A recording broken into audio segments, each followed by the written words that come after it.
Welcome to this week's episode of Campbell and Jones Meet the Monsters, the podcast where we chart the cinematic legacy of the classic monsters. I'm John Campbell. With me, as always, Brendan Jones. Oh, John, we finally got to this film, one I've been wanting to talk about for a long time, because yeah, of all the ones we've done, I believe still to this day, it's the only film that has actually been tried and convicted of crimes and is currently serving time in our nation's penal system. It still hasn't gotten out, man. It's been up for parole, but it keeps getting denied. No, keeps getting. All they have to do is watch 5 minutes of it, and it goes right back in. In fact, I think it's the first situation where they've added time to the sentence. Yeah, already. This one was committed for gross misuse of amazing talents. Holy God!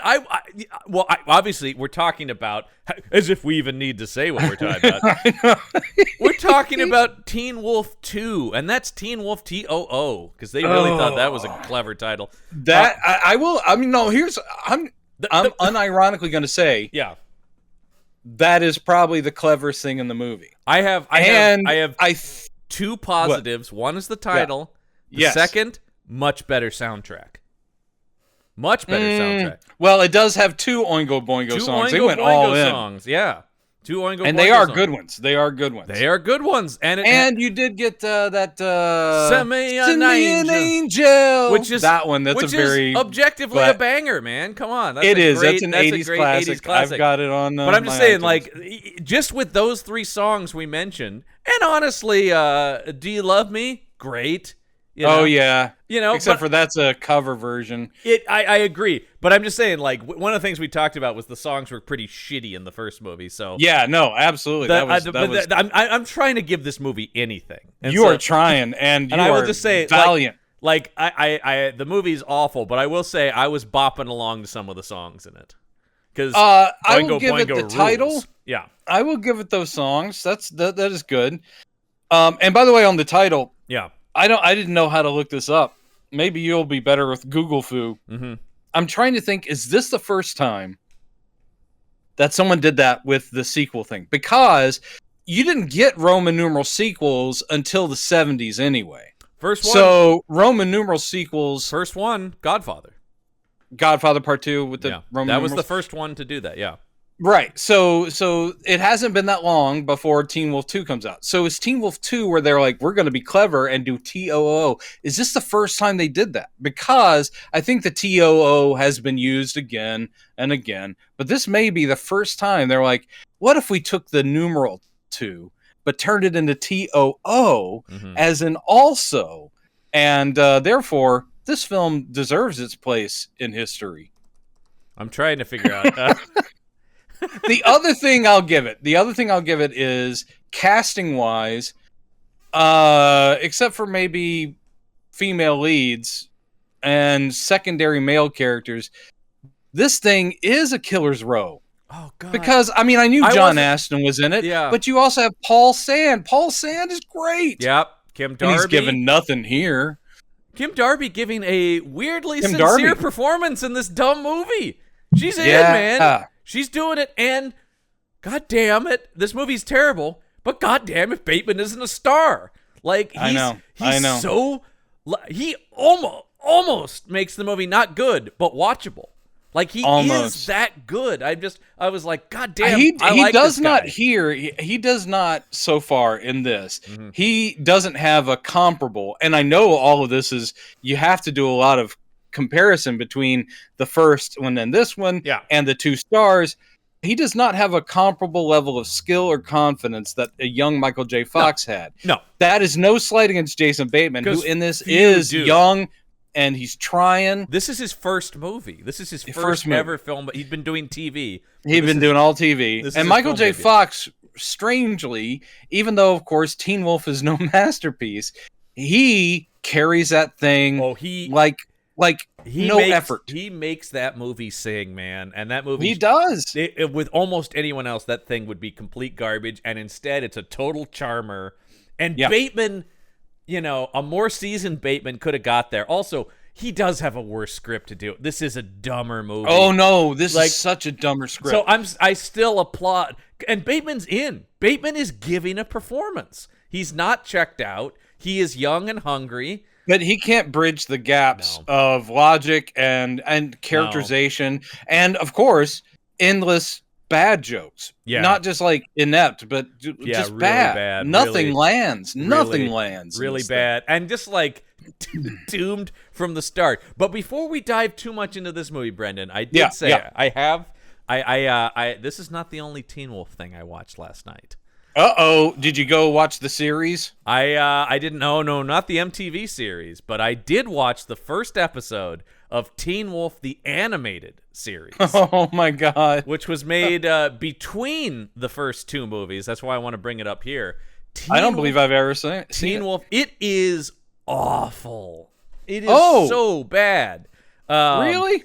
It's really bad. Yeah, believe it or not, it's really bad. When you've got source material this strong. Yeah, it's it's also one of those weird adaptation things where it's like it's based on the first movie, but it's also its own world. So because he's got they expand his family greatly in the show. So not only do you have his father werewolf, but you have a mother werewolf and grandma and grandpa werewolves. And a snotty little sister. Great. But he still does have his two best pals, Styles and Boof, but in this version, they're the only two people who know he's a werewolf. So he doesn't become the local celebrity. No, that he did the whole in the thing movie. is here. Actually, it seems to be the gag, at least in the first episode, and I imagine the rest of the episodes, is he has to constantly hide his werewolf identity. Oh no! And this will all be explained. It's a terrible message for kids. It's a terrible message. It is a terrible message. But all of this will be explained, Brendan. I'm going to share my screen with you here, and we've already connected the sound because I'm going to show you what will explain this all, which is the opening title sequence of Teen Wolf, the animated series. Oh, I'm so excited. Let me go ahead and again, podcast being a visual medium, the folks at home are going to enjoy this too. Yes. This is going to get weird for a second here, but then it's going to do this thing. And then, Brendan, can you see? Yep. Yeah, let me click that, and now I'm in. Okay, you can see this? Yes. All right, here we go. I'm going to hit play on this, and here we go. Beware, Scar. When the moon is full. Oh no, not again. It's a hairy situation. I'll die if anyone sees me like this. Hey man, say, don't be shy if it happens to you. Hi, Grandpa. Good morning, Scotty. It's fun being different if you have a healthy attitude. Only my friends Boof and Styles know my hairy secret.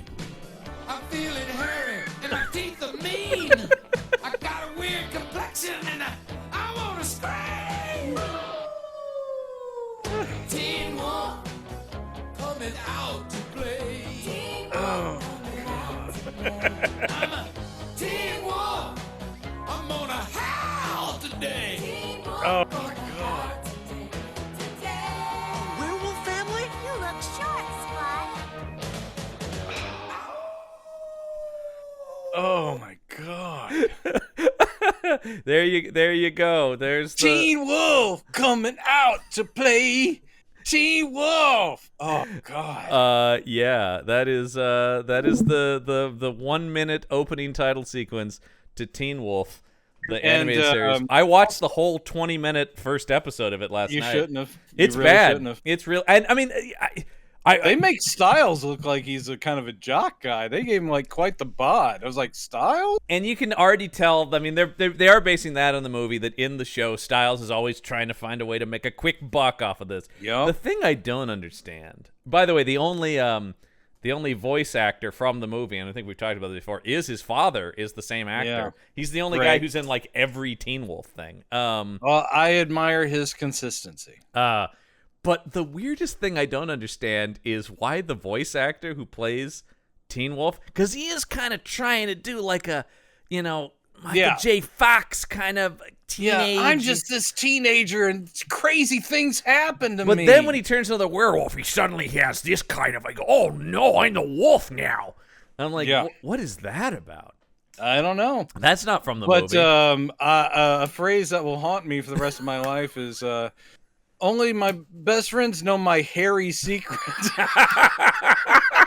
And I will also say, you can see a little bit of it there, but the animation is dirt cheap, man, on this thing. It's dirt cheap, but what's weird is they intercut, like, yeah. they had somebody in makeup that they then rotoscoped and like colored penciled over, very 80s style. Very 80s. Whereas so they have like real person just for the credit sequence, right? Yeah, in the werewolf makeup, wearing like backwards baseball caps, like I'm just a teen wolf. Yeah, and they cut him in, and then you go back to the really basic cell animation. Yeah. Wow, that was terrible. Hey, thanks. Yeah, and the first episode does have a werewolf triple feature at the local drive-in, and Styles is dressed as a werewolf. So everybody sees Scott as a werewolf, but then they go, "Oh, it's just Styles in a costume." Oh, perfect. Yeah, just like in this movie where they're going, he's a dog, and then you have John Astin saying, "Look, I wanted you to on a sports scholarship, not to walk around in a dog outfit." What? Let's talk about this. We got to talk about this movie. We got to talk about this poster first, because this poster is something, man. I mean, it's similar to the other. It is. I mean, I will say they are leaning into. Obviously, Bateman's carrying some TV cred because they are really selling this on. It's Bateman, baby. Yeah. And this is, I mean, to us, what's crazy is now he's a bigger star than he ever was, and it is kind of like, oh my God, Bateman. As a young man, he had that sort of very winning boy next door look. I mean, but he grew into his face. He did, because he looks young and goofy in this, but still attractive. But I mean, I think he's actually he is a good choice to follow Michael J. Fox. They have some of the same boyishness and they're charming in the same way. Once again, the material is what's let down, but like doing Teen Wolf 2 about his cousin played by Jason Bateman is not inherently a bad decision. No. Once again, I put none of this on the poster is this airbrush shot of Jason Bateman, teen Jason Bateman, and he's looking cool in a denim jacket and t-shirt and jeans, and he's leaning like, hey, ain't no big whoop. He's all casually leaning on a stack of textbooks, all of which have clever titles. Oh my God, that tie in. These are Veterinary Medicine, The Wolfman Cometh, Men Are Such Animals, State Leash Laws, Paws Across America. You get it. Well, no. I mean, the other thing is, did you see the titles though? Men Are Such Animals by U.R. Beasley. Oh, I Paws Across America by Harry Paws Across Palms. America by Harry Palms. Yeah. Nice. Fangs for the Memories by Lee Wild. Yeah, I.B. Wild. On the Prowl, a campus guidebook. Died in the Wool by Are You Scared? Oh boy. Died in the Wolf. Oh, Died in the Wolf. Oh, God, yeah. Of course. So that's adorable. And then similar to the other poster, which had Michael J. Fox, ripping the shirt open, you see the wolf hair. Here, Jason Bateman, his face is normal. Yep. But there's a big bristly werewolf hair peeking out of his T-shirt. Yeah. And his arms are fully werewolf. And he's got the werewolf hand in the jean pocket there. But it ain't no thing that he's a werewolf, though. Look at it. Ain't no thing. And he's also totally approachable. We're using the Teen Wolf logo here. The same one. The same, cartoon logo from the first movie that Styles put on all the T-shirts. Oh, boy, is this an 80s movie comedy tagline. Freshmen have always had trouble adjusting to college life. But never like this. That is, Teen Wolf 2 is so weak. Teen Wolf 2, a hair-raising comedy starring Jason Bateman. Hair-raising comedy. Get it? Yeah. Boy, oh boy. I don't know if you caught that or not. Boy, oh boy. Absolutely awful. I do have some other taglines I'll throw at you here that they I'm ready. Used in various other markets and releases. Where are these here? I can never. Oh, here we go. Let's see. We had a hair-raising comedy. Okay. High school was easy, but college is a whole different animal. Oh. And I feel like they have to be read with that Casey Kasem type energy. No, absolutely. Yeah. I think I like that one better, actually. It's still dumb. Well, how about this one? He's off to college and ready for a howling good time. Jesus. those are your other ones, and it's all just variations on Again, we say and this stuff. all the time, but someone made more than my rent Yeah, to come up with that stupid shit. yeah, it's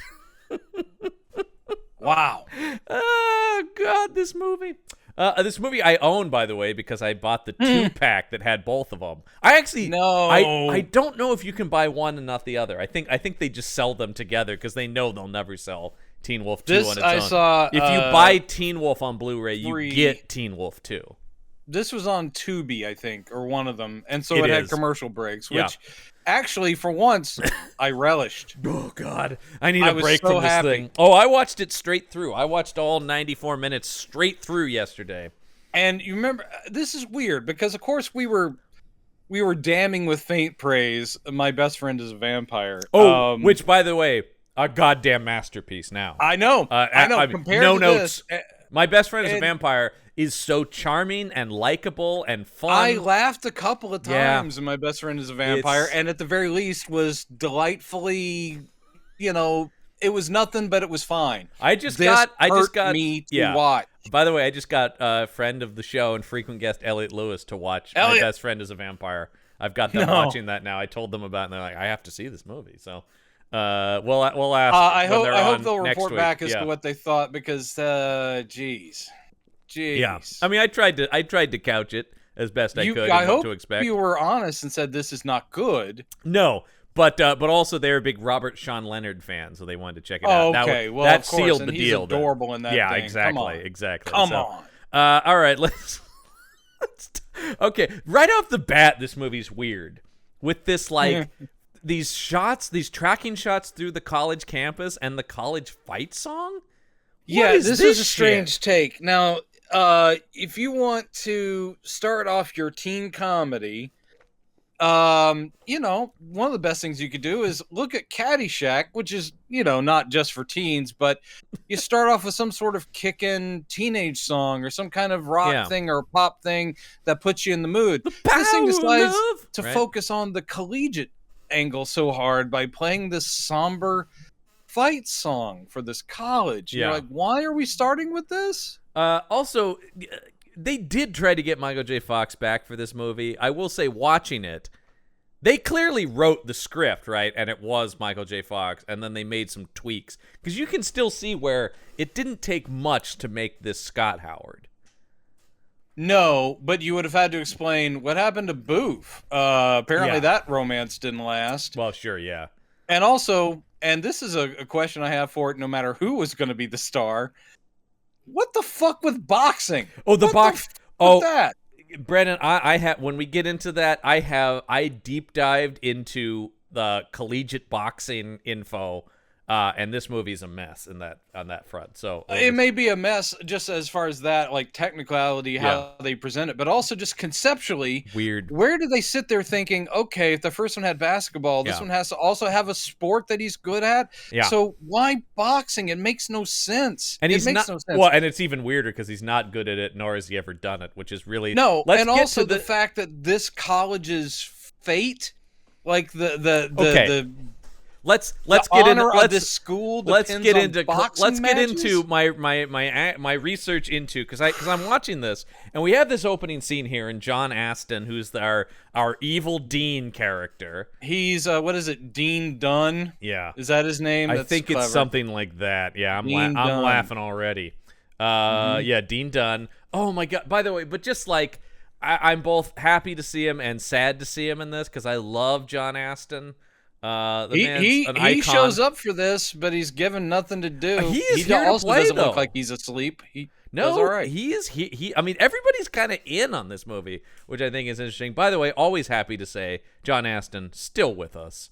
God bless his heart. Still alive. I love the man. I hope he lives forever. He's Gomez Adams. He's if that's all he did, he should live forever. But of course, he was so many other things. I mean, come on, Evil Roy Slade. Evil Roy Slade. I was afraid I would be the only one. No, I love Evil Roy Slade, man. Evil Roy Slade is great. I watched that when I was a kid all the time. That's a lot of fun. So he's here, and the comedy is he's got a mean dog. Yep. That's the comedy. Yeah. And he's a hardline dean, which is an odd thing for John Astin to play anyway. But here he's like he's terrible to his professors, and he's always bossing people around, and essentially threatening everyone with a slavering dog. But even still, because it is John Astin, as you're saying, like, he's never that evil. He's still kind of charming and like, well, sure. Hey, don't fuck up or I'll have my dog eat you. Yeah. Yeah.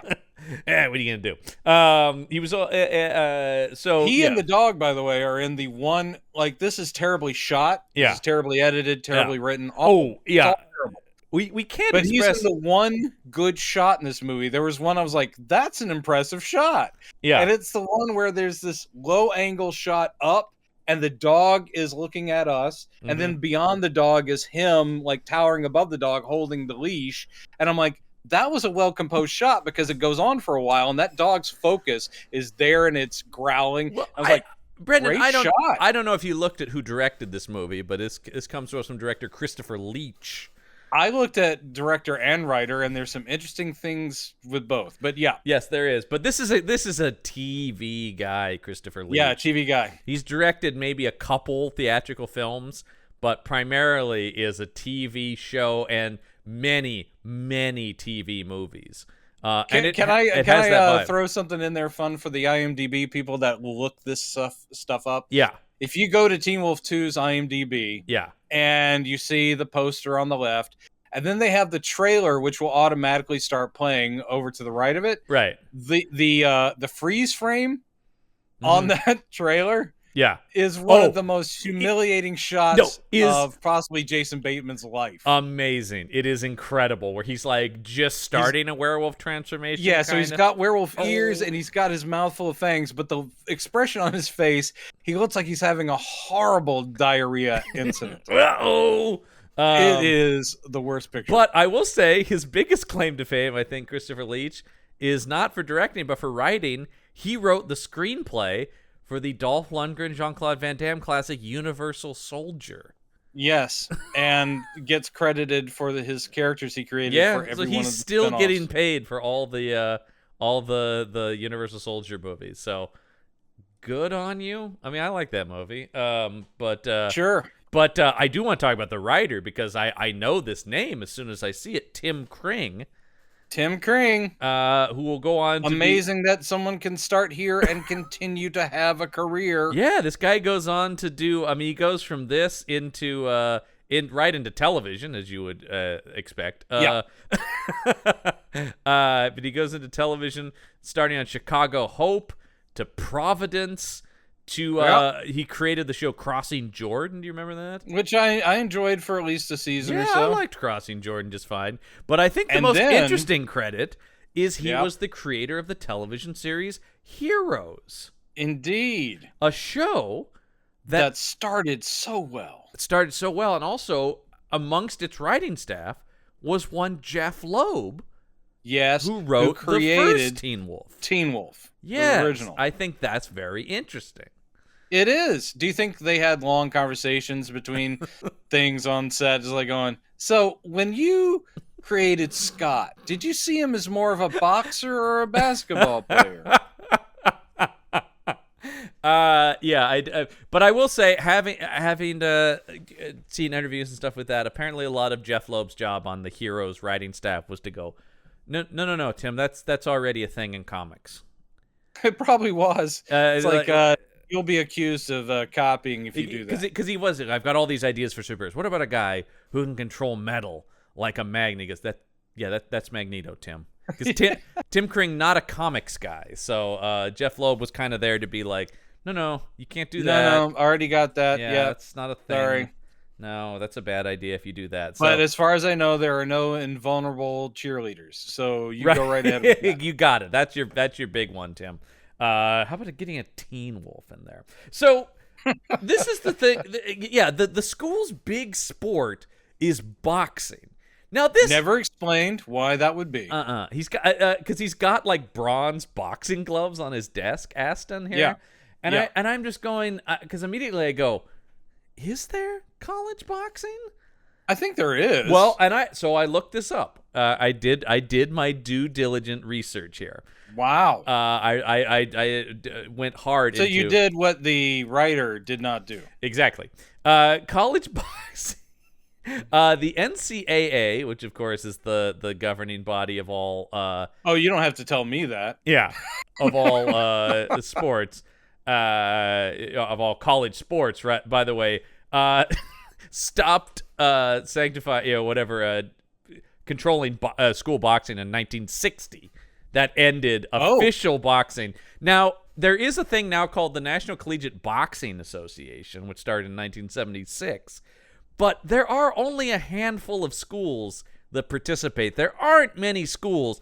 And I looked through the championships starting in 76. They are almost always won by some variation of Army, Navy, or Air Force academies. Sure. Yeah. That's generally who does it. I will say University of Oregon here in Oregon and Oregon State both do technically have boxing teams, but I don't think they do much. Are there any lycanthropes on those teams? But I also say here's another thing that doesn't work about it, because I got deep into this yesterday. I got into like how boxing is scored, because the other thing I'm going how do you win as a boxing team, right? And this movie doesn't work because boxing is an individual sport. Yeah. That you then win points as a team for how everyone does. So even if Teen Wolf is destroying everybody, right, it all wouldn't the other matter. guys who lost, they would still lose horribly.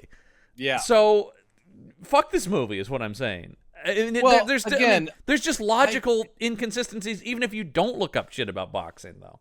Even if it's about logics and logistics, conceptually it doesn't track. Basketball didn't track for Teen Wolf, but Teen Wolf made it work, and basketball is something that, at least for most of us, that is more familiar.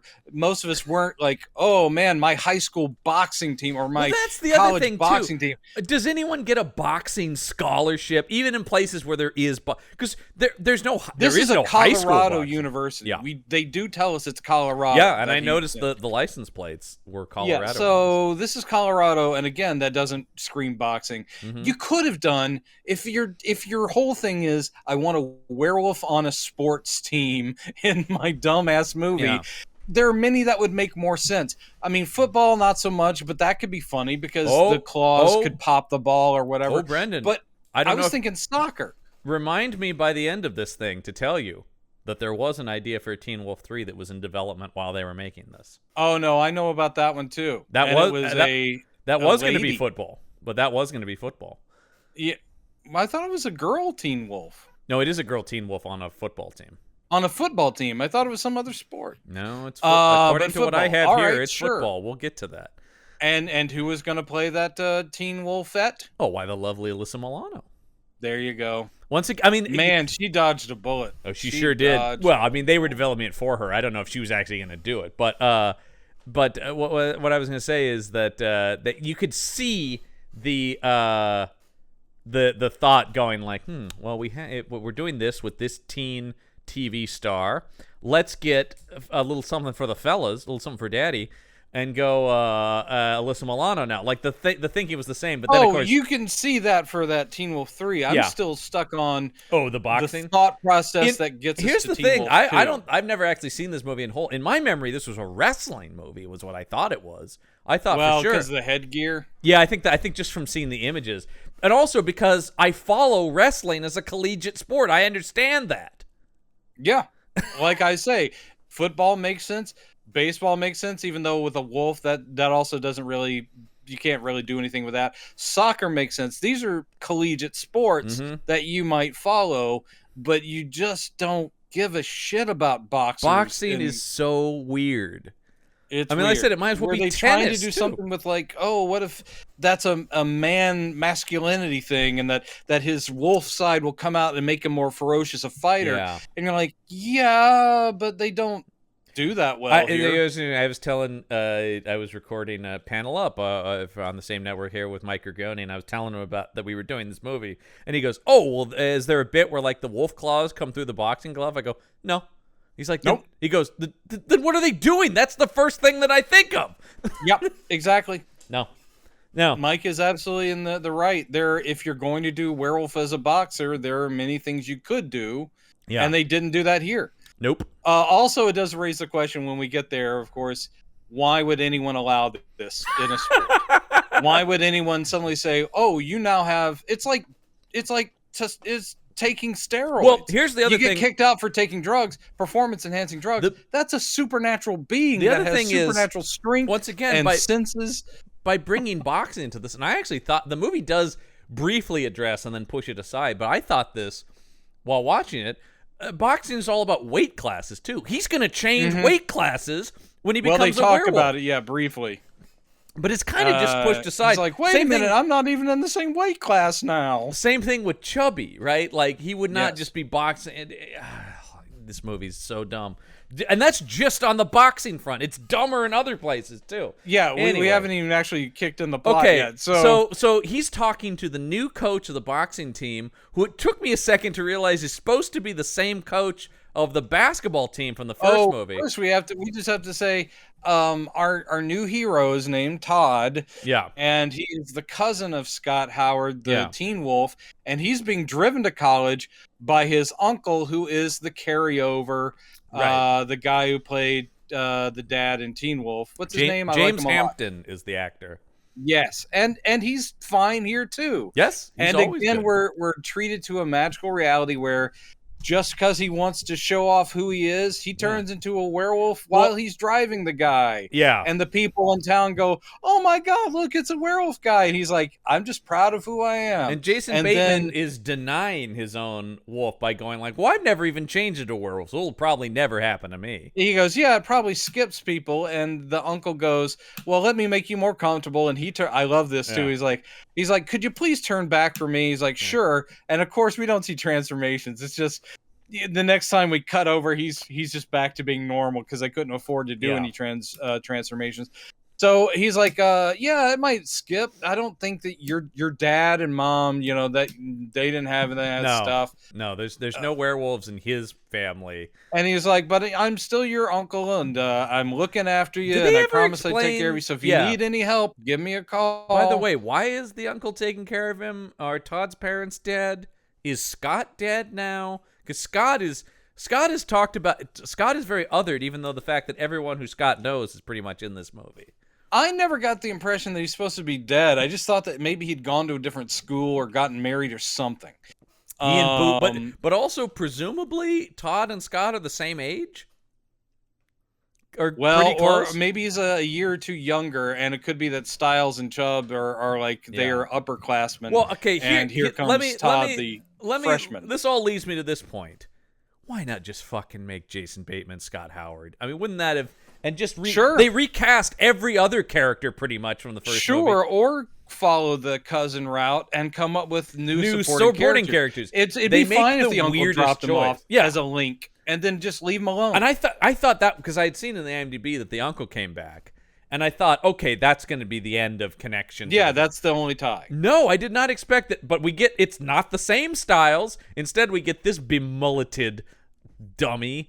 I mean, it's not like the guy before. It's just, it makes you appreciate I like the guy before, though. Before. I do like that guy, though. I like him all right. This guy is trying hard, but he's a completely flavorless Styles. Yeah. But he is the same character. I mean, some of it's in the writing. I feel like Styles is just robbed of any of his fun in this movie. All fun is stolen from this movie, to be fair, though. Yes.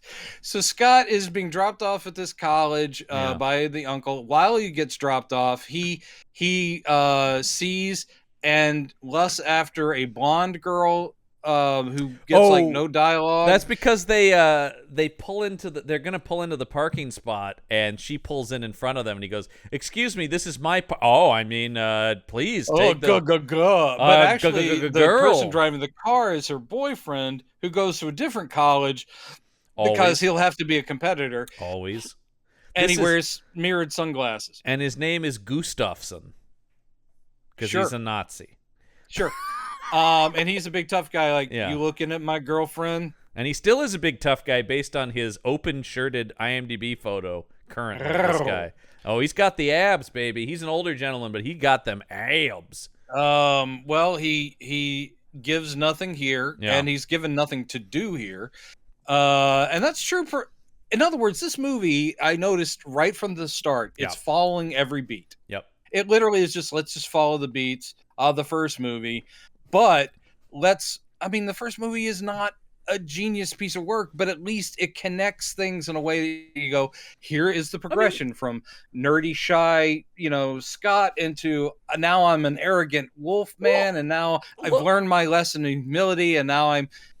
So the first movie has art because this thing just cuts that stuff out. It's like, here's the hot chick he wants, but he'll find that she's not the one for him. Yeah. Oh God, because she gets no dialogue. Well, I was gonna say it's like we know Loeb's a good writer, and he wrote. I mean, it's like a very generic studio comedy, but there's a competency there, and I'm not blaming Kring inherently for this script. Because I'm sure it was a rush job, and he was a young writer. You hear me, Tim Kring? You hear me? Yeah. I hope you're hearing this. I'm blaming you. Come for me. Yeah. That's right. Well, let's talk about seasons 2 through 4 of Heroes while we're at it. Let's get to that. Jesus. I don't think I've seen a show go off the deep end faster. But anyway, so Todd gets into his dorm room. Guess who his roommate is? It's Styles, only Styles is a different face now. As I say, new Styles. and immediately the uncle's like, well, I never would have signed off on this if I knew Styles was going to be your roommate, that rapscallion. And he has like a typically movie version of like, I'm kind of a slacker, crazy guy, so look at my dorm room. It's crazy, all the stuff in here. It's just weird. I got weird stuff in here. Stuff's hung up on the wall sideways, which I've never seen an actual human being in real life do. But you do it if you're a Styles. Oh, and he does. And when they open the closet, like a ton of stuff falls out. Oh my God, it's Fibber McGee and Molly. That is the oldest thing. It's like, all the stuff in the closet falls out. He goes, boy, put your stuff in there if you can find room. Woo. And Styles also instantly goes mullet though on Styles. That's what I would. Mullet, because this guy. This is like a couple years later. Yeah. So now he's, I guess, current, and he's got a sweet mullet. This is Stuart Fratkin as our new Styles, and I'm not impressed. I read there's a bit of trivia where he said that he was upset with the theatrical cut because they cut out a lot of the jokes.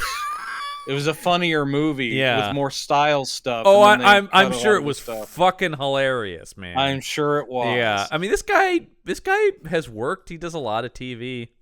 I've seen him around. Yeah, I've seen his face. He does look familiar to me. Here when he meets Todd, I guess he has never met the cousin before, but he's like going, "Oh man, this is going to be great. Once you start wolfing out, and then we can." He's basically saying like, "You're going to be awesome. You got that sports scholarship. You'll wolf out like your cousin, and we're going to have the best year ever." Yeah, let's talk about that sports scholarship though. Yeah, because I don't understand how this makes any sense. No, it doesn't. They've given him a boxing scholarship, despite the fact he's never boxed. Also, they make a point that he plays clarinet in the marching band. That never comes back. No, it doesn't. But that's the thing but it's because it's the same coach, even though he's played by a different actor. But he goes, well, I coached his cousin in basketball, and he turned into a wolf. So hopefully that works out for the boxing team here, too. Well, here's how none of the logic works. Okay. So Todd has gotten a sports scholarship to college. He wants to be a veterinarian, and he figures it doesn't matter. I'll take the scholarship. They'll figure out I'm not an athlete, but I'll get to stay anyway and learn science and be a veterinarian. But maybe I can sit on the bench on the boxing team. It's exactly what you're saying. Yeah. This kid was given a sports scholarship based on nothing he has done, right? But something his cousin did with supernatural abilities. In a different sport, too. In a different sport. Also, why has the basketball coach from the high school been given the job as the boxing coach at this school? Why did it matter? This was the same character, too. It's so weird. No, it is so weird. It makes no sense. And here's another thing. So the dean is betting everything on a winning boxing championship intramural thing. Like, and literally, the school will be ruined if they don't win. The school will be ruined if they don't win this boxing thing. And so he has put all of his hopes on a guy who got a scholarship, and he doesn't know anything about him. Yeah. It's like, and he has that coach working for him. Do you think the coach might have said, don't worry, if he's like his cousin, he'll turn into a werewolf and he will win this stuff? Because when he does turn into a werewolf finally, the Dean acts like he's totally surprised. Well, because he's talking about why you want running around dressed like a dog. He's unaware. I don't want you to do that. That's weird. Stop dressing like a dog and get in there and box.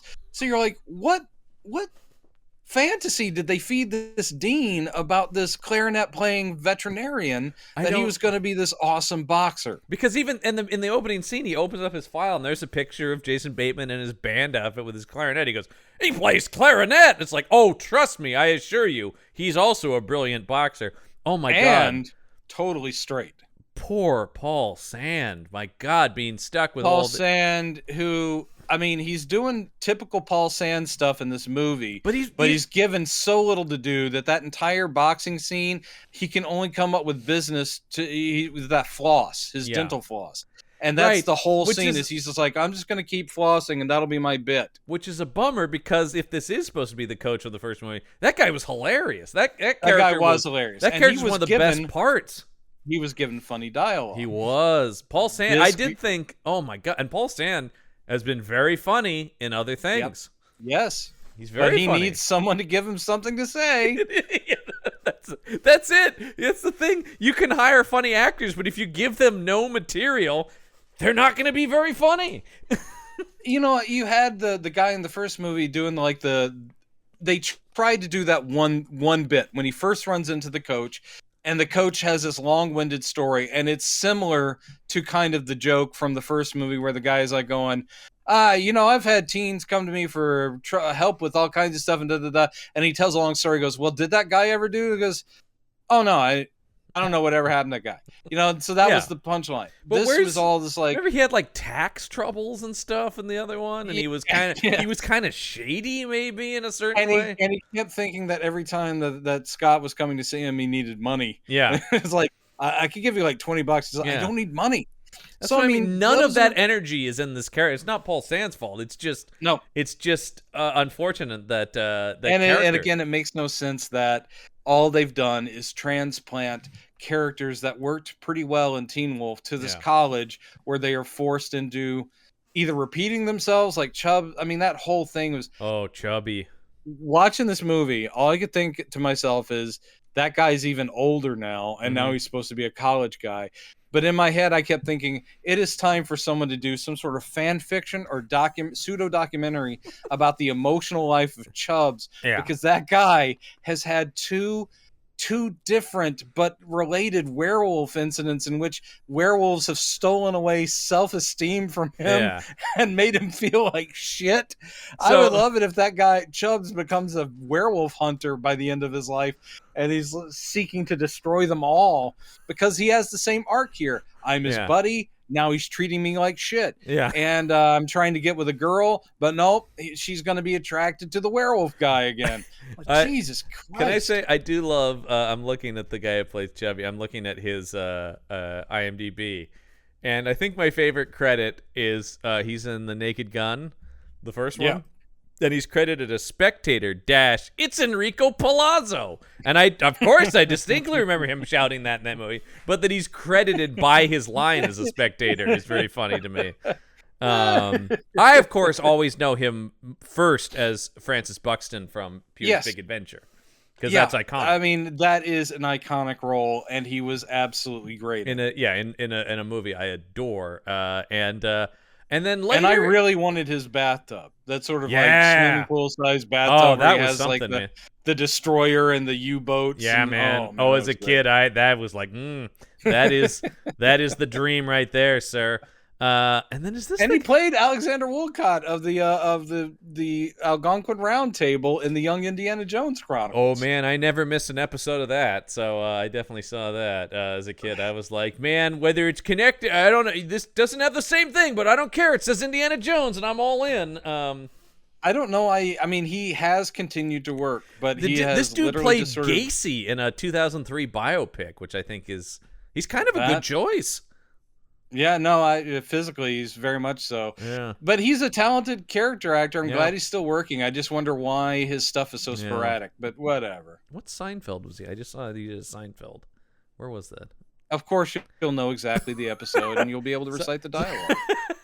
My head is just filled with Seinfeld stuff. He is David at the dinner party. Oh, yes. Yep. Okay. Yes. I know what that is. Mm-hmm. Yep. Oh, yeah. Well, he has a tiny part because that's one of those episodes where they only get to the dinner party at the very end. The whole episode. I see. That's the one where they want the chocolate babka, but the bakery only has the cinnamon babka. Oh, yeah, the chocolate babka. And George has the giant Gore-Tex jacket that he ruins the liquor store with. And anyway, and that's where they think they see Saddam Hussein. Anyway, good lord. Yeah. That show I know backwards and forwards. Okay. So let's see. Yeah, my note just says roommate is new styles, comma still a scamp. He is still a scamp. Yeah. And at one point, when Todd's putting his stuff away, he does find one of the old Teen Wolf T-shirts. Oh, nice. Yeah. He Chubby's introduction is very interesting here. He comes at him with a fencing foil in a full-on fencing outfit in the middle of the hallway of this dorm. What? Yeah, and it's not explained at any point later. Like, is this something that he just does randomly, or is he actually on the fencing team? We don't know. He's on the boxing team and the fencing team. One team he's definitely not on, the basketball team anymore. What? Nope. Again, because his self-esteem was destroyed by a werewolf. Well, I will say, based on his physicality, boxing might be a better fit for Chubby. It might, and he's shown to be able to do some stuff. Yeah. He's shown to be able to kind of dance around and basically clobber somebody. Yeah. Whatever. Whereas opposed to, I don't see a man of this physicality running up and down the court for an hour, 2, 3, being great on his heart. But so in the case of this, he bounds through the hall and he stabs with his rapier into the grocery sack that Todd has. Which you've got to love that it's a fencing foil that's sharp enough to stab through stuff. Yep. Good and Lord. It apparently pokes through a thing of container of chocolate milk, which he then tastes because it starts spouting. And he goes, chocolate milk. Because Fatty he's a fat chocolate. man. Yeah. Yeah. Oh, and later when we see his dorm room, and he's got a full-size fridge right by his bed, and he's just on his door farting. where people put in college dorms, they'll have like a no entry sign or some kind of weird poster. Yeah. He has like one of those big tin signs that is out in front of like a Dairy Queen. He's got like a big tin-shaped cutout ice cream sundae thing on it. I'm like, oh, is it because he's fat? Because Fatty like cake. I really wish you'd get a movie, even a dumb teen comedy, where the fat guy isn't shown eating all the time or obsessed with food. He's just a fat guy. Well, yeah, a fat guy with just other interests. Yes, that doesn't fetishize food. That doesn't walk you around seeing a poster of a burrito and starting to drool. God damn it. Being a fat guy doesn't mean your entire life is revolved around food. It's just nothing but snacks in this brain. Cake. I'm sorry, I forgot I had a ham sandwich in my pocket. I just have a poster of a pie on my wall. Pie. Jesus Christ. I mean, Help yourself to some fondue. I always have a pot of cheese boiling. Come to Chubby's room where the cheese is always hot. But again, it's not this actor's fault, and he's doing his best as Chubby. And when we talked about, we know he's been better in other stuff. We've seen him be better. Yeah. This guy is funny, and it's unfortunate. But yeah, and once again, though, like everybody in this movie, he's trying to sell it. Everyone is desperately trying to sell it. God, this is a sweaty movie full of talented people. Then it's just like, you don't need to work this hard for this piece of shit script, you guys. That's why I'm sitting there going, look, you've got such good people. You have a John Astin, a Paul Sands, you have Kim Darby, and those are the pros supporting, Bateman.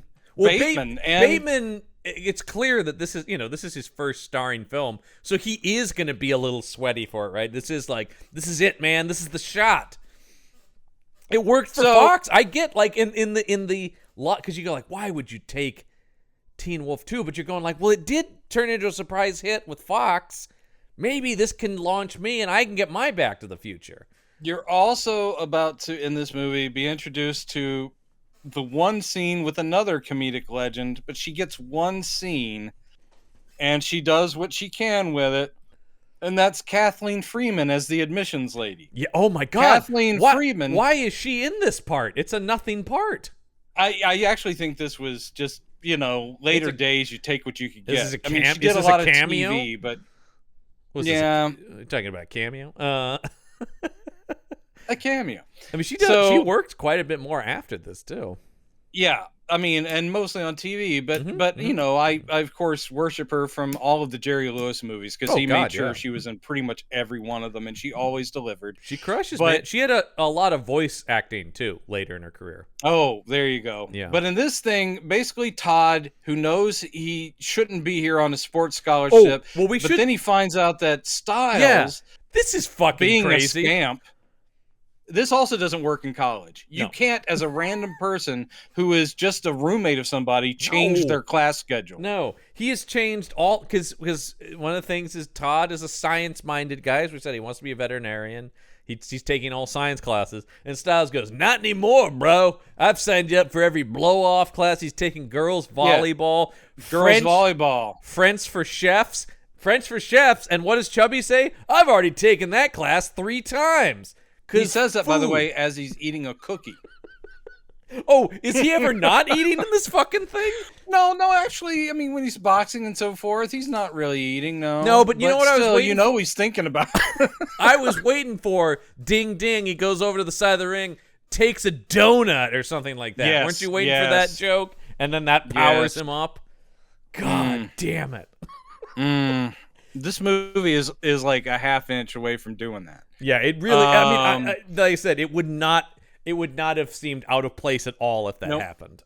So Styles assigned him up for bullshit, which upsets Todd. So he goes to the admissions office to get his classes changed back to science stuff. Yeah, and the gag there is a Kathleen Freeman. She's pretty funny in this a little bit. Yeah, where basically she's like, "No one changes classes.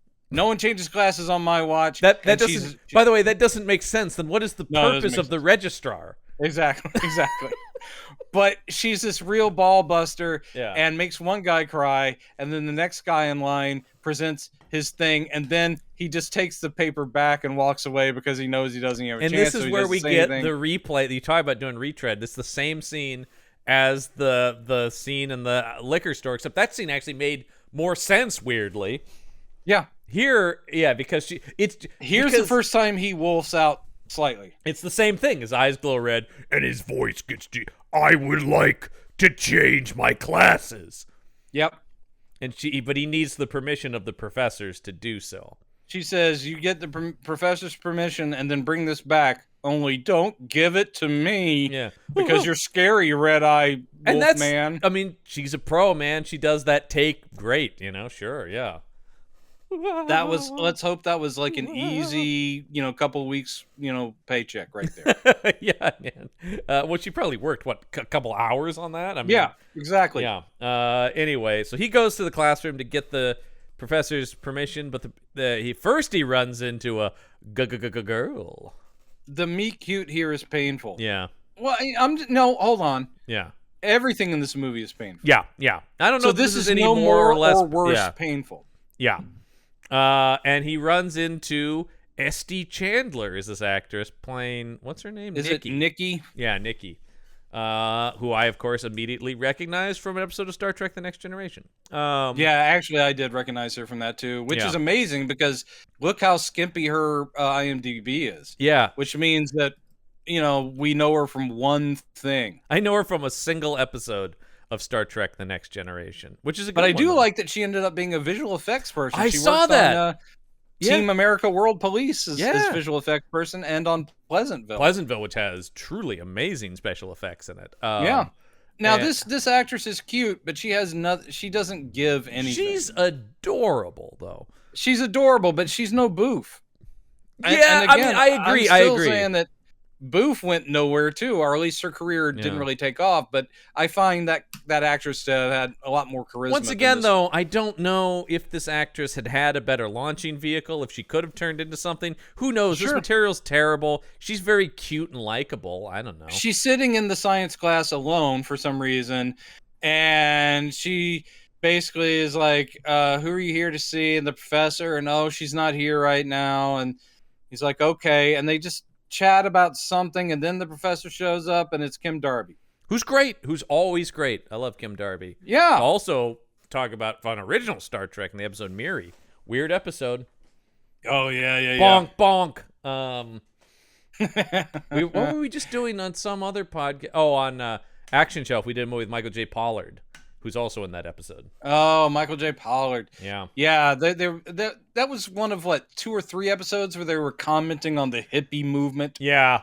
Oh God, yeah. I mean, the one with Spock is the sillier one when Spock falls in with the space hippies. Boy. Oh, those space hippies. It's also one of many Star Trek episodes where what if it's a planet and they're all children? Yeah. Every Star Trek series has done at least one of those episodes, I think. It's such a easy go-to. For me, Kim Darby is True Grit. She had such a long career, but True Grit. She was the first Maddie in True Grit. Yes, and it's interesting because I didn't make this association as a kid when I saw both these movies, but of course, one of my favorite movies is Better Off Dead, which she makes around the same time. And she's so funny in that. She's so goddamn funny. To eat French bread. French fries. Yeah, French fries. And to drink Peru. God, she's so... Well, you know how Lane always liked the little brownies in those TV dinners.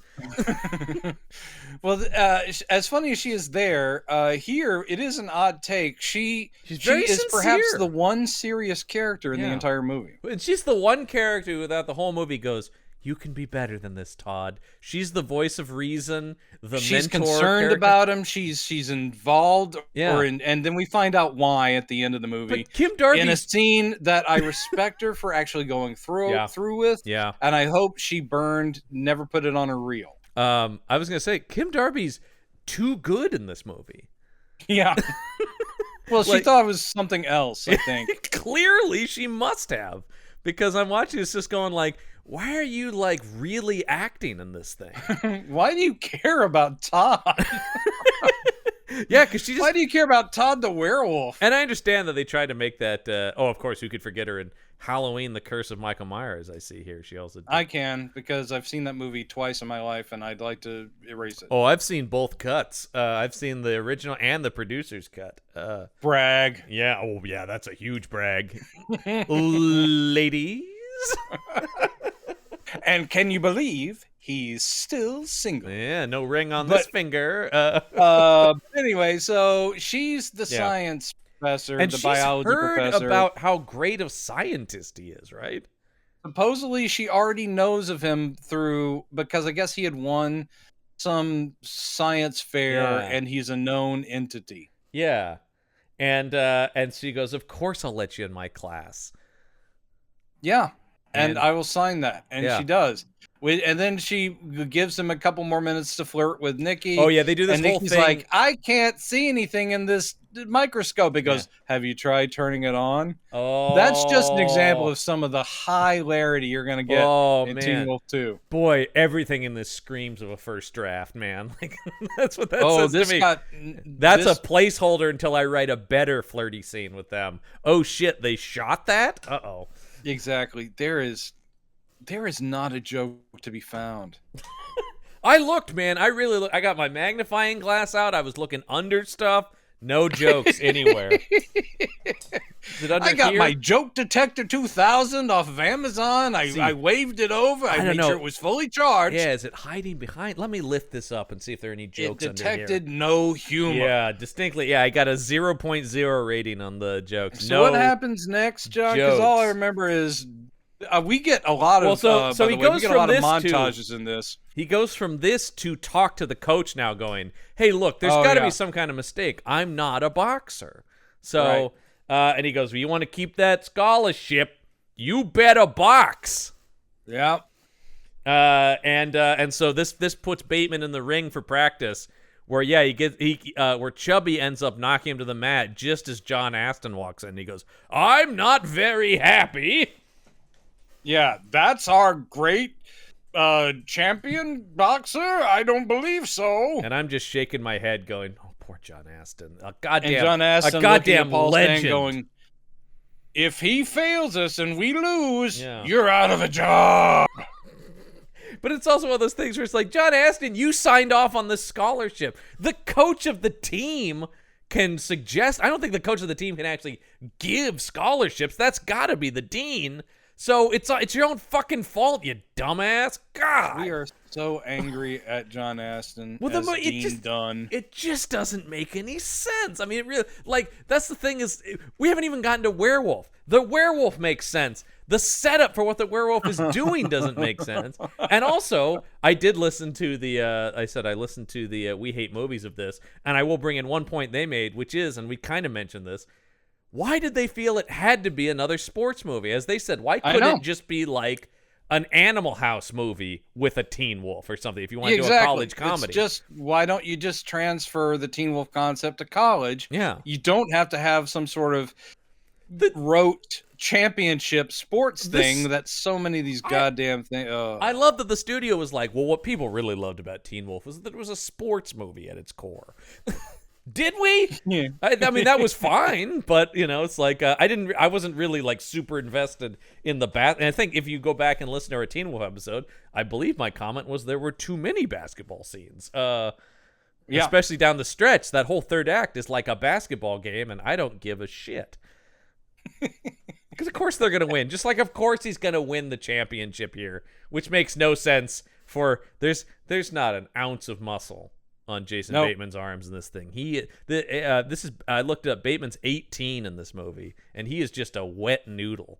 He still kind of is. Like he's a fit dude. He still is. He got fit in his. That was the whole thing. But he's fit. He's not jacked. He's like he's a runner. You know, he's a healthy runner-looking guy. Yeah. He's slim and trim. He's never been a guy who's pounding the weights.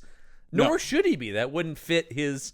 I will say though that when they put the persona. full werewolf outfit on him, which is essentially a much cheaper version of what they. It's amazing that Teen Wolf, which was made for $5, looks better than this too, because they just put him in like a full suit, like a full fursuit in this thing. Yeah, and then he looks like he's actually built. And the face mask looks more like a mask, not like they really built up. It looks like you just slapped on a mask. You can't see It doesn't.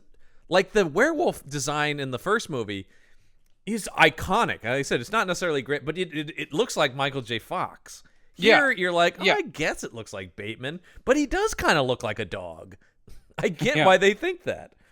So yeah, if you lose a game, you're out on your ass. That's where we left off. So then he's going to the library, and he's still pissed from this, and he takes it out on this adorable Nikki, who's getting the same book he is, and he just fucking flips out in the library here, man. This is not cool. It also, I mean, we can blame the werewolfness, I guess, or the change that's happening, but the way they do the scene, and it's not well acted either, God bless Bateman, but it makes no sense, and it is just supposed to be weirdly hurtful, and you're like, this didn't come out of anywhere. Well, it's also the second time they've met. I know, second time they met, and he's like, I need this book. Yeah. Well, fine, if I can't have it, here, how about some books over here, maybe? And he's tossing shit around. You're like, what the fuck's going on there, Todd? I'm trying to see what my notes. Because I do like, and then he apologizes to her outside, but the way he apologizes to her is kind of douchey, because he goes like, well, you can have the book. I probably don't need it anyway. I already know all that stuff. I know, it's totally douchey, because he goes, what the fuck? I already know that stuff anyway. She goes, I figured, and he goes, yeah, because my specialty in high school when it was a science is this stuff. And you're like, well, this is a weird backhanded brag. His specialty, by the way, the mating habits of crustaceans is what he says. And again, you'd think, is that going to tie in somehow? Nope. Is that going to have anything? No. Is this supposed to be a joke then? Can I say the obvious thing here? The biologist, shouldn't she be an expert in wolves? Wouldn't that be an obvious thing to do with the script? Wouldn't that be something obvious? God. So anyway, we get this awkward scene where he goes, hey, I was wondering, I wanted to ask you something. And she goes, oh, yeah. I'm free this Saturday. And he's like, what, do lab partners work together on weekends? She's like, yeah, God. oh, no, I thought you were. Terrible. It's like, well, wait, if you want to do that, I'm down to do that too. And I'm just going like, oh, for the love of God, this is death. I mean, I don't care how good an actor you are. You can't make this scene work. No, you just can't. Garbage. Oh, it's just bad. Boy. So they end up going to this like formal reception. What is this? Well, it's for the Alumni Association. Yeah, it's welcoming the recipients of scholarships to college on behalf of the Alumni Association. Here's the thing with this. Boy, look at how cheap this scene is. It's very cheap, but also it had no lead-in. Maybe this is due to cuts in the script, but suddenly probably a lot more here. Styles jokes were in between here. Huh? Yes, suddenly we're just here and we're thrown in. If I hadn't read the sign as he's walking in, I'd be like, "What the fuck is this?" Because it's a middle of the day reception where everyone's all dressed up. Mm-hmm. Okay, sure. And he's there, and he's trying to sort of mingle, and he's being shown off. This is the creepiest part. All right, the blonde that he talked to for 5 seconds, who I guess is one of the school hotties, and her redheaded friend, who's also supposed to be one of the school hotties, are essentially given to Todd by the dean as if they were sexual gifts. Quick, dance with him. Oh, I love this. He goes, you dance with him. And the other girl's laughing. She goes, what are you laughing at? You're next. Yeah, you're next. I'm like, this is creepy as fuck. Also, by the way, I found out that redhead, she married Jason Priestley. Not Jason Priestley, the other guy, Luke Perry. Luke Perry? Yeah, she was Luke Perry's real-life wife for many, many years. Wow, I love Luke Perry. R.I.P. Luke Perry. R.I.P. Indeed. He was the most talented of that cast by far. But neither of these two actresses are given anything to do. The blonde has a southern accent, and she's repulsed by Todd. I don't even know which one is which. They're just one's blonde, one's red. Yeah, I know, but I'm looking at them on IMDb, and I'm going, which one was Lisa and which one was Emily? Who cares? Emily was the redhead, so that's how I found out about her being married to Luke Perry. Beth Miller was Lisa, the blonde. Neither one of them went on to do much career-wise. No. And again, they've got nothing to do. But so Jason Bateman is forced to dance with him, and he's like, well, I might as well make the best of it. But as he's dancing with the blonde... Doesn't one of them give I'm supposed to dance with you, not talk to you. Yeah. But regardless, he's still turned on by dancing close to a hottie. So he starts to wolf out. This is the first time he's wolfing out, like with the hands are turning into claws. And this, by the way, is another example too, though, of the girl he's interested in is way cuter than either of these girls. Yeah, of course. Though I will say the blonde in Teen Wolf, I mean, Boof is the obvious one you want to pick. But that blonde is ostensibly a hottie. Yes. Both of these girls are attractive, but Nikki is clearly the cutest out of all of them. Yeah, absolutely. There's something like so Nikki the science nerd is the one you definitely want. Yeah, and they don't even do anything to try to like downplay Nikki's attractiveness. No. This is not a My Best Friend is a Vampire situation where it's like, well, what, number one, who are you kidding, though? And then again, in a script this badly constructed, at least in Teen Wolf, they literally did kind of pit the two love interests against each other to some degree. Yeah. And even the boyfriend of the blonde was tied more directly into the story. Well, and it was the whole thing where the blonde was only dating him to make the boyfriend jealous. Right. So that all worked. Here, that all worked. It was all interconnected. This is... They never even see Nikki or know her, and the boyfriend guy, he doesn't even show up again until they're boxing, and then you're like, that's the crazy thing about this scene, though. He and Nikki come to this dance together, then he starts dancing with them. We don't even get a reaction from Nikki. She just disappears from the scene. Yeah. But who is there? Styles and Chubby are there. Styles is working as a waiter? Yeah. And Chubby, of course, is playing a fat guy tuba. He sure is. He sure is.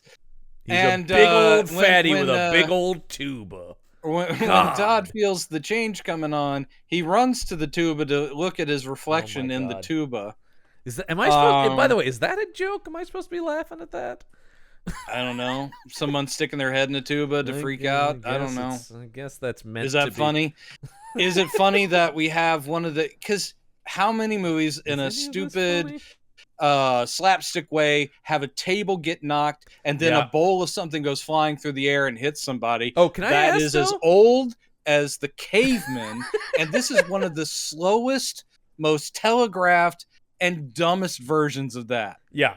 Also, what is that lands on her? It appears that's to be... what killed me, is that the bowl is clearly a salad bowl. Inside, lettuce. Inside, it is a salad, a big salad. Yeah. When it lands on her, and it lands on the blonde, obviously, it lands on the so-called hottie, the bowl comes off, and you see lettuce fall down on her front. Yeah. But then, I guess lettuce just goes away too quick. So there's also green goop. I'm like, what's the green goop? I don't know. It's just there to be gross because the lettuce. It's like gelatin. Was there salad on top of gelatin or something? That's nothing. That's not a thing. Or guacamole or something. I don't know. But she stands there going, "Oh, I can't believe it! I'm covered in stuff." And of course, and Todd has run out because he's a werewolf. Todd has run out, and Styles is right in there to mop up that cleavage. Oh yeah. That's... But not before he also sees Todd change. He goes, "Oh yeah, I knew it. Oh yeah, all right, I got another wolf, buddy. Let's get the presses turning on those Teen Wolf shirts. I got money to make, baby." Jesus Christ. But here's the difference here. This Teen Wolf is not popular. Oh, no. Well, not yet. No, instead he's going to be, oh, for the love of God, what is this here?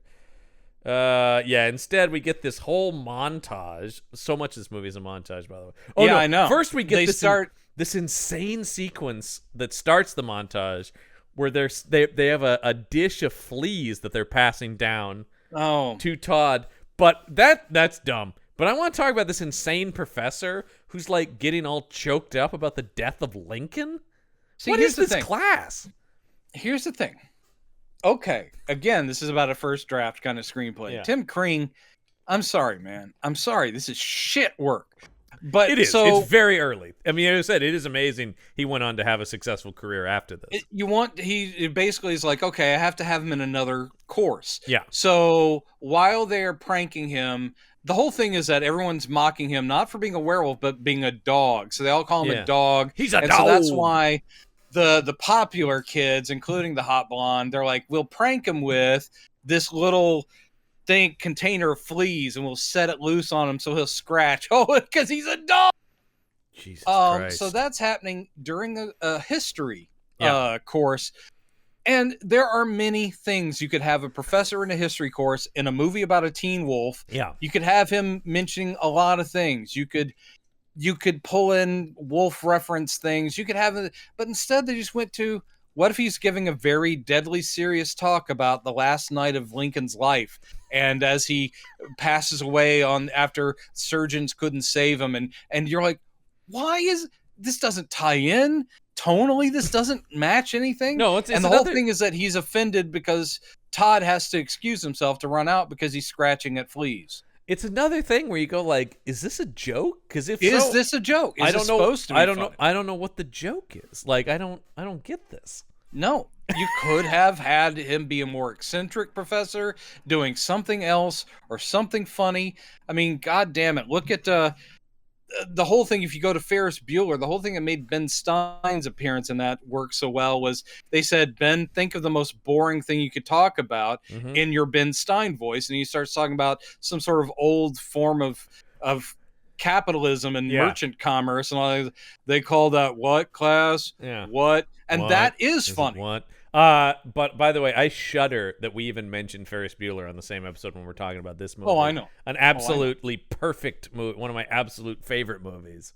Because guess what? Even incidental small choices, small supporting characters in Ferris Bueller are brilliantly conceived and of funny. course, because John Hughes was so good at that. He was good at building out the world of these things. Every character was funny in a John Hughes movie. Yes. Here, I mean, instead we get this that makes no sense and doesn't work as a joke. But also, like we're saying, it's all of a sudden making it like, well, geez, Teen Wolf, just that thing cooked, man. Everything was firing over there. By comparison, Teen Wolf is a master. There's at least an attempt to do something with that. That movie has some ambition.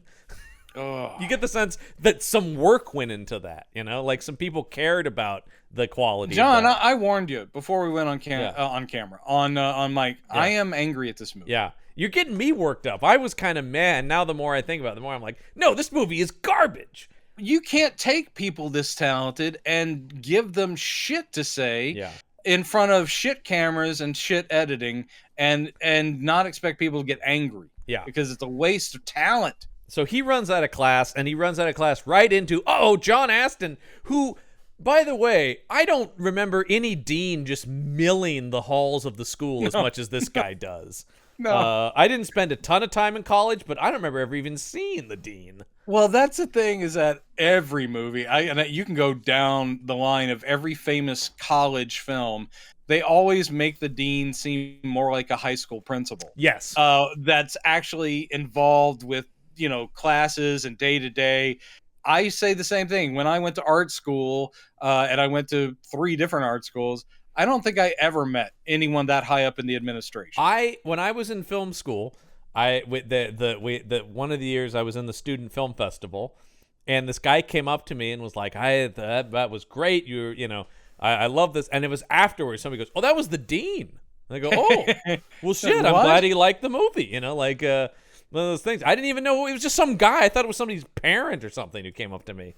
But also, this is once again just retreading the first movie where the principal is on his ass.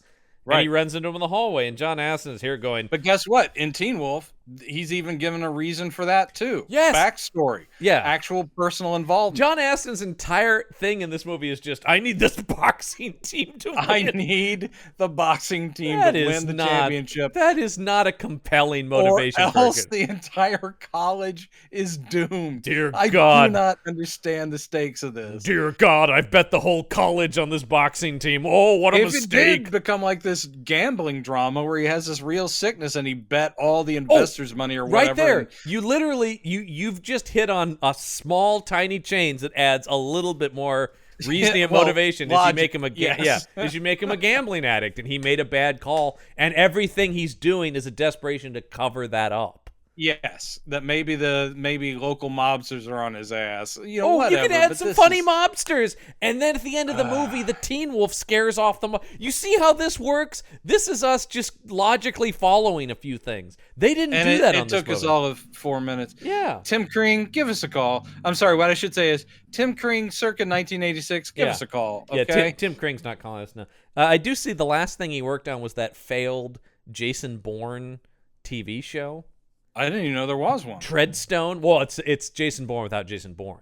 Is it actually in the Bourne verse? Yes. I see. It's about the other agents of Treadstone that aren't Jason Bourne. Oh, that's the name of the program, right? Treadstone was the company or the organization he worked for. Yeah, people didn't watch. Well, okay. No. Poor Tim. I'm sure he'll be just fine. Well, we do get Astin's dog barking at him because he's a teen wolf. But then later, when he's full on Teen Wolf, when he's like not hiding it anymore and then being the dog cool loves Teen him. Wolf, the dog loves him. So that doesn't even make sense. I don't get it. Anyway, let's go to science class the next day, and Kim Darby goes, "Well, hey Todd, do you have your presentation for us?" He goes, "Yeah, it's right here in my binder, which is now a bunch of greeting cards with dogs that people have made and put in his. What is this? People have cut dogs out from various things and put it in his notebook with cute messages. Yeah, because he's a dog. Oh, God. Again, I do kind of like this weird universe that it takes half a second for them to get over the existence of a supernatural being like a werewolf and then start mocking it to its face. Like, yeah, you're just a pooch. But he's just a dog. I mean, watch out for the fleas. Let's keep riling up this werewolf till he starts ripping heads then, though, right? Exactly. It's like, let's let him box by all means. Yeah, we'll get his aggression out when he puts his fist through somebody. Oh, my God. I mean, that was what I thought, too, is like he has powers as the wolf, right? That's what I was saying. Couldn't he just take someone's head off?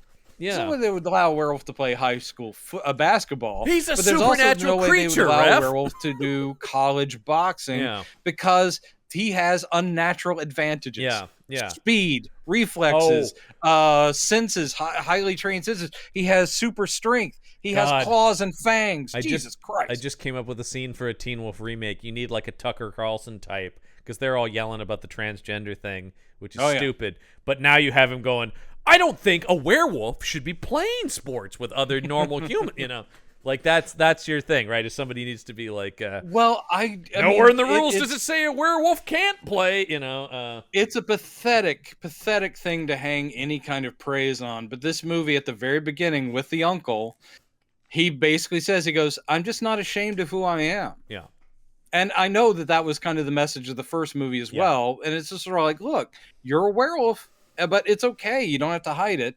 And so that's but then a you very also positive message. Don't have to lord it over people either. You don't have to, right. The problem is that in both movies, the idea is that with that kind of outing yourself as I'm full on werewolf, that your popularity turns you to an arrogant dick. It almost, Brendan, it almost seems like, I don't know, with great power must come great responsibility. Whoa. Have you written that down? Yeah, I don't know. That was, get a pen. Write that was down. off the dome, man. I think that might be something. I think you're onto something. No, it's all just Spider-Man at the end of the day, right? Like everything's Spider-Man. But that's the thing with this movie. The real problem. This has Todd actually sewing his own little boxing uniform together. Hey, young Bateman could have been a Peter Parker. Young Bateman could have been a great Peter Parker, except for. Here's the thing: even at this age, at 18, Bateman in the scenes where he's being cocky, that works. That's exactly what he did as a kid actor too. He was the snarky one. When he's being nerdy, he doesn't work. Wait. Young Bateman as a Harry Osborn. Great. That's where you can use that cockiness. Great. That's where it comes. Yeah. Yeah. All right. So you get your Robert Sean Leonard as young Peter. Yes. And you get that's it exactly. Oh my God! I need this movie to exist. That sounds amazing. We cracked late '80s Spider-Man. We would have made a killer 1988 Spider-Man movie. Yes, we would have. Okay, so Christopher Lloyd, as long as that Norman. Yes, Christopher Lloyd is Norman Osborn. Yes. Get out of here, because he can Green do Goblin. He can do the science genius, and he can do the menace. Man, it all works. It's all coming together for the past. We need to get in a time machine. Call us past. Yeah, call us Hollywood of 1988. So anyway, there's this insane scene where, well, it's not. I guess not that insane scene, but like where the Nikki brings him lunch and they have this picnic, and she's like, "I don't care if you're a dog. I still like you." Again, what they do is this movie is trying to be thrifty, I guess, but since it collapses so much of this point, his coming out as a werewolf collapses so much of this point in a montage. We have not really seen him and Nikki have a full relationship talk or even a date.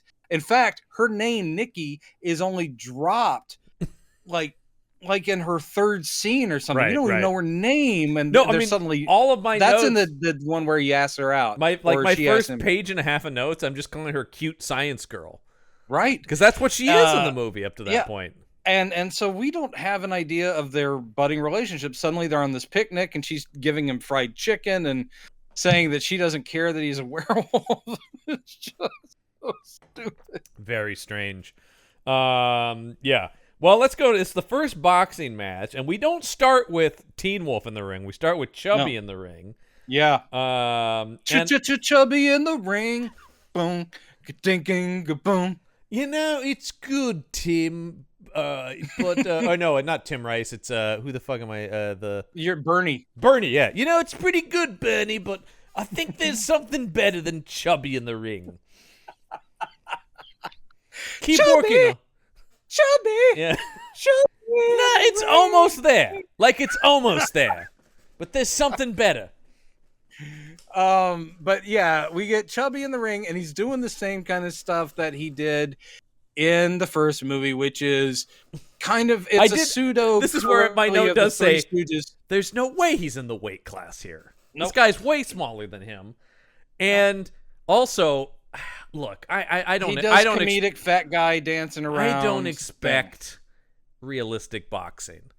But oh yeah, there's nothing close to boxing being done here. Chubby wins this fight by pushing a guy against the ropes of the ring, and then the guy bounces back into his fist. Yeah, that's not legal. You can't. But you know what that. it is? Comedy. I guess. I mean, you know, I laughed for 8 minutes straight. I had to put the movie on pause. Hey, man, if you want this, just go watch Buck Privates, because Lou Costello is a hilarious. Yeah. That is funny though. Yeah, but was that also a legitimate boxing match? No, it wasn't. But it also wasn't. But it also wasn't an actual sanctioned boxing match. It was just in the barracks. So sure. I'm willing to go with that. Here, like, they go, ding, ding, he won. I'm like, what the fuck? You can't just push a guy in a boxing ring. That doesn't work. You can in the Teen Wolf world. You can do whatever you want in this world is what I'm learning. Apparently. Yeah, Jesus Christ. We're hot. Yeah. We're hot under the collar on this one. We are hot. Well, okay, so then, here's the other thing. This is insane, the way they're making this seem. So then another guy comes in and beats Chubby. And then he goes, who's got next? Well, that's not how a boxing competition works. You don't just fight somebody until you lose. People would die in that scenario. Yeah, I don't think it's. I don't think they were gonna have the same the same boxer fight the next guy. I think it was just like, what's the next matchup? It's not the same. No, he's going. Who got next? And then Bateman comes in to box that guy. Not the same guy, right? Another guy on the same team. I saw it as the same guy. If it's the same guy, that is ridiculous. That's what I saw it as. Boxing guy after guy after guy until you get eliminated, and once again are killed because you've taken enough hits. Jesus. Anyway, where they're like going, please throw in the towel. He's had enough. He's had enough. Yeah, every day it's another Rocky IV. We keep losing Apollo Creed out here. I should have thrown in that towel. I tell you, it's the biggest regret of my life. I didn't throw in that towel. He wanted to throw in the towel. Apollo said no. Okay, anyway, I do love those Rocky movies. Maybe that's part of the problem. Is I do love boxing movies, by the way. I love some of them. I'm always on board for a boxing movie. Like I will always check out a boxing movie. I don't love all of them, but I saw Cinderella Man in the theater. Oh, it was good. That's not like one of my favorites, but it's a good one. I like The Fighter a lot with Mark Wahlberg. Yeah, that's good. That's a good one. Saw that one. That's a good one. Anyway, and I want to see this new one with Ben Foster where he's the I hear it's good. The Holocaust the one about the survivor, is that what it's called? he's the guy who survived Holocaust survivor who survived the concentration camp. Yeah, by boxing. Wow. Yeah, that's going to be up that's going to be a real laugh riot. That's also Oscar bait. Yeah. It will have I will say that I will predict this, it will have just as many jokes as this movie does. So yeah, Bateman goes out there and he's just getting his ass handed to him. Yep. Talking about throwing the towel. He's on the mat like 3-4 times. The coach should be ending this because Bateman's gonna die. Yeah, well, and you actually I think have I think isn't Chubby and Styles, aren't they both going, get up? Mm-hmm. They're cheering him on. Yeah. By the end of this movie, Styles and Chubby are like his cornermen. Yeah. Cut me, Mick. But so then he eventually takes enough. This movie needed some Burgess Meredith. I tell you that much. I tell you, this guy wants to kill you, Todd. You gotta let the wolf out, Todd. Let the wolf out. We thought the movie wasn't the only way you're gonna live. We thought the movie wasn't quite working, so we shot just several cutaways to Burgess Meredith on his own. He's just over in the corner of the gym going, "Come on, wolf! Come on, you lousy wolf!" Yeah. and then he went. Do you want me to do some penguin while I'm at it too?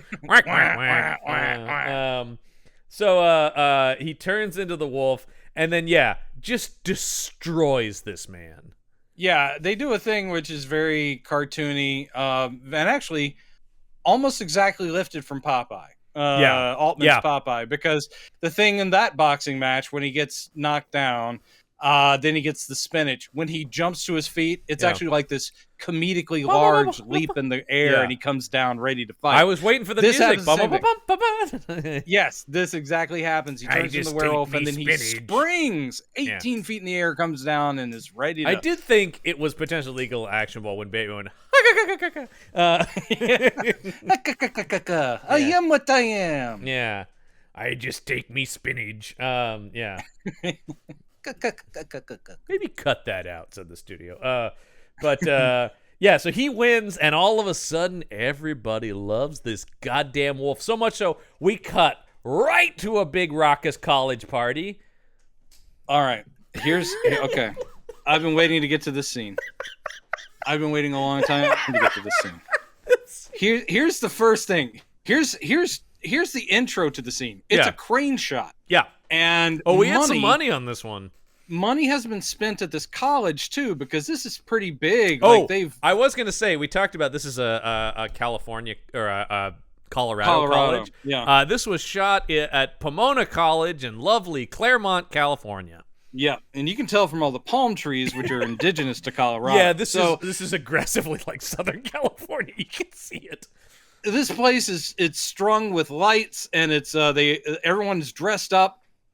And so it's all these people in kind of party clothes, college students, and they're milling. They're not really dancing yet, but we do see that there's some sort of like a balcony platform that has live musicians on it, but music's playing that's like piped in. And so it's pretty mild looking, even though you're like, wow, money has been spent. Mm-hmm. Styles is running through it. Yeah. And Styles in very bad ADR. Very flat ADR. If I were the director in that booth, can you give it some life? This is what you hear. He goes, hey everybody, grab a brewski. Cut loose. We're going to have some fun tonight. It's literally like those lines, and they're given with that much emphasis as you see him, the only person in the scene from above that's moving at any kind of speed. Yeah. And it's just like, it's going to get crazy in here. Grab a brewski. Turn up the volume, everybody. Turn up the volume. We are going to cut loose. And then when he gets up to the balcony, for some reason, Chubby is a DJ. But then the live band takes over to start playing "Do You Love Me?" It does start well, with they talk about not spoken... only can he box, he can sing. Fuck. He does the spoken intro, and I know why they picked that song, because of course it's all about, you thought I was a nerd, but now look at me now. I can mash potato. Because I couldn't dance. Well, now I'm here to say I can really shake him down. Whatever, he does that. And here's the other thing I need to say about the scene. I'm sure there was a double, but I'll also say Jason Bateman, who I love. I love that man. How can you I not? love that man. He cannot lip sync to save his life. He cannot dance to save his life. On the lip syncing front, he is buried under prosthetics. I'll give him that 1 point. That's tough. Yeah, but your mouth can still move to the words, even if you're under the prosthetics. I do not know how much... I don't think he would ever say he's a dancer by any stretch of the imagination either. Oh, my God. But it's supposed to be this big thing where he pops out and he's the Teen Wolf and he's in this... And apparently everybody took some choreography before this, because they're all doing this whole number, and... Oh my God. It is full choreographed number. It's not like teens fall in and they're like, yeah, we're dancing to the same song. This is way stupider. The women break out in an actual sequence, like they're Laker girls, and they're lined up and they're doing a choreographed number while he's dancing. Some of the styles, was there like a week of rehearsals for this part or something? Well, and this is way stupider than anything that happens in the first movie. There's no dance number involving the wolf. Well, there is. It's where they do the wolf.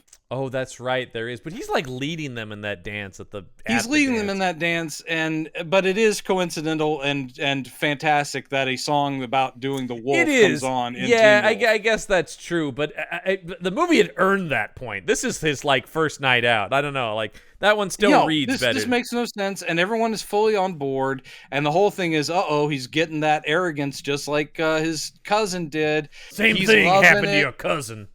He's dancing very unconvincingly. He's singing along very unconvincingly. I love that up at the balcony, he actually has a microphone. He turns around, he's like going, But now I really shake it down. Do you love me? He does the first bit, and as soon as he jumps off the balcony to start dancing, his voice is still projecting at the same volume with no mic around as he sings and dances, and it's just so painful. This sequence is so painfully done. Boy, if you thought this was painful, how about the next sequence where we in slow motion watch the wolf catch a frisbee in his mouth? While wearing a little hat that doesn't fly off. The little hat, yeah. The little hat. Oh. It seems to be pinned to his werewolf hair. Dude, I mean, I will say watching this, I get now why Bateman is so fucking embarrassed by this thing. I don't think there's a single frame of this should have been a career killer. And he talks about that. He does. He goes, I should never have been in anything after this. This should have put me down for the count. There's not a frame of this he could point to and say, well, that isn't bad. No, everything is bad. Real, and it's not his fault. No, he's doing the best that 18-year-old Jason Bateman can do to carry a movie. Yeah. Oh, God, and luckily he's such a huge star now that he can have a sense of humor about it. But I think there were a few years there where this thing really did burn him. Well, isn't it not too long after this that he did the big cross-country road trip with Leif Garrett where they did drugs and snowboarded and skied? I mean, here's the thing about Bateman that's so interesting is he did fall into the child star stuff. He just did it out of the public eye. So by the time he comes back, he's clean, sober, super healthy with a family, and he's a comic genius.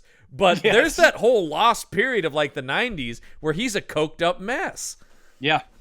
Yeah, and it is, I mean, it's bad that it would happen regardless, but if it's going to happen, let it happen when you're between big projects where no one's paying attention to you where you are. Right, exactly. I mean, during all that, people were much more excited about his sister, who I also love, Justine Bateman. She's wonderful. She's wonderful. Well, very charming. Very charming family. So anyway, By the way, guess who executive produced this film? Justine Bateman? No. Who was it? Father Bateman. Oh, Father Bateman. Yes. I can't remember his first name, but there's a reason why Jason Bateman ended up in a Teen Wolf sequel. Yeah. And it had a lot to do with who produced it. His dad. Yeah, and I think there's kind of Kent Bateman. I think there's some complexity to that relationship, if I remember correctly. Well, I hope so. Yeah, I think there's I mean, anytime.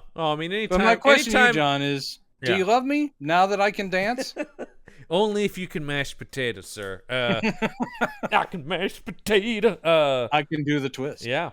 He doesn't do any of those, by the way. I was expecting the wolf to do those dance moves, and he does not. If you're singing the actual dance, but you're not doing it, well, at a certain point, we just move away from the wolf, and we're just watching the professional dancers. Yes. And an occasional cut back to a close-up on the wolf. Doesn't he get from the balcony to the dance floor, by the way, by doing that slide down the light cable thing? Yes, he does. Oh, I hate this sequence so much. And it's terrible. Meanwhile, and yes, he does catch a frisbee in slow motion that's thrown by Styles. And meanwhile, while we're all having fun, troubles are brewing because Gustafsson, the evil boxer, is readying for revenge. He says next time he'll be ready for that wolf. Sure. The dean is so pleased that he has a werewolf who illegally can win boxing matches that he gives Todd, he gives him a sweet-ass car. He gives him a sweet-ass car. With a vanity plate. That says Wolf 2, T-O-O. That's weird. I know. That implies that everybody's just so familiar with his cousin, he needs to make it clear he's also Ida. But he and Chubby, they're just cruising around. They start harassing a guy on a bike. Holy shit, when they're just bumping into this guy's bike on the thing. And then he runs into Hottie Blonde and Hottie Redhead and kicks Tubby out of the car. Oh, he is donezo, man. Your fat friend. You, again, I want a deep dive psychological journey into the life of Chubby. Yeah. How would it feel to be overshadowed through your entire teen and early adult years by two separate werewolves? And of course, he drives by Nikki when he's got the hotties in his car, and she looks sad. I will say this. I mean, at least in Teen Wolf, we see the Scott actually seems torn. He gets seduced by the blonde. It's like he can't resist. Right. But he loves Boof. In this thing, it does feel like Todd is more of an asshole because it does feel like he's like, fuck, now I'm a werewolf, got these chicks, and then he goes and he bangs them both in his Styles dorm room. comes to knock on the door, and one girl answers in her underwear, and then Todd's just like, Styles, get the hell out of here, man. We're screwing. Getting my dick wet is exactly the line. Because as the wolf, he can go all night with two girls, man. And so Nikki, I mean, she just is dumped. Yeah. When Todd comes back later, it's like, I'm awful sorry. Well, then, of she course, just been like, fuck you. Styles has to go to Chubby's room, and we're introduced to Chubby asleep, and he is just farting up a storm, baby. Oh, God. Again, I felt so bad for this actor. This man is made of nothing but farts. This is where we see his door that has the big ice cream thing on the outside of it and all that. Big ice cream thing. Yes, he's laying in bed. He cuts a fart. He wafts it with the blanket. And then so when Styles walks in, he's like, hey, Chubby. Oh, my God. Boy. Oh, and once again, I want to paint this picture for people because he has a refrigerator next to his bed, but it's not like a normal refrigerator in a kitchen. No. It's a glassed in like you'd see in a convenience store. Yeah. Where did he even get this thing? And how is it in his dorm? Basically, I think there's sort of like a college fat guy fund where if you apply for it early enough, they will supply you. They want you to make sure that you've got all your fat guy supplies. Well, we do. That's where he got the fondue, the endless fondue. Well, Chubby, your grades aren't great, but we do need a fat guy on campus. So can we? You'll be pleased to know that that we got some financial aid for you and this chocolate fountain. It's However, so we need awful. you to sign this that will let the college off from any responsibility if your heart explodes. Yeah, we've also installed this defibrillator in your room as well. Clear, and he's back to partying. No, man, it is so sad because you think about like Belushi was a fat guy in Animal House, but he kind of owned it. He was cool. Bluto was cool. He was cool, and also I will say that though, of course, the classic cafeteria scene is great. His character isn't his focus. Right. He is this incredibly big character that does all these things. Yeah. There is a scene where he stuffs his face full of food, yes. But that's one scene. It's not every That's scene. one scene. It's not every scene. It's not what Bluto just and the does. The thing, of course, that was brilliant about Belushi, though, is he was agile, too. So you'd see him do the physical bits when they're breaking in and he's doing that, like, weird jumping. I fucking love that. And, of course, the big pirate swoop in at the end. You totally believe that Bluto could swing down from a freaking banner like a pirate. Bluto is even though he's a big dude. Bluto's a fat guy hero. Let's be honest. Like that guy He is a hero. Oh my God! I saw that movie, and when I want to be Bluto. Yeah. Now, of course, only later, I don't want to die from an 8-ball in the Chateau Marmont. Other than that. That's the thing is the more than I learned about the real John Belushi, the more I was like, I think I'm more of an Aykroyd, actually. I believe in the paranormal, and I'm constantly trying to pitch this vodka I make. Yeah. It's the cleanest vodka on the market. Let me tell you about why our process is. I love that anytime he'll just launch into that at a moment's notice. All right. Crystal Skull vodka. It's amazing and blah, blah, blah, and it's been touched by ghosts. Yeah, people. I have heard. I'm not a drinker, as neither are you, as we've talked about. But I have heard that is actually exceptionally good vodka. People have said. Oh, good for you. It is a high quality. It's not.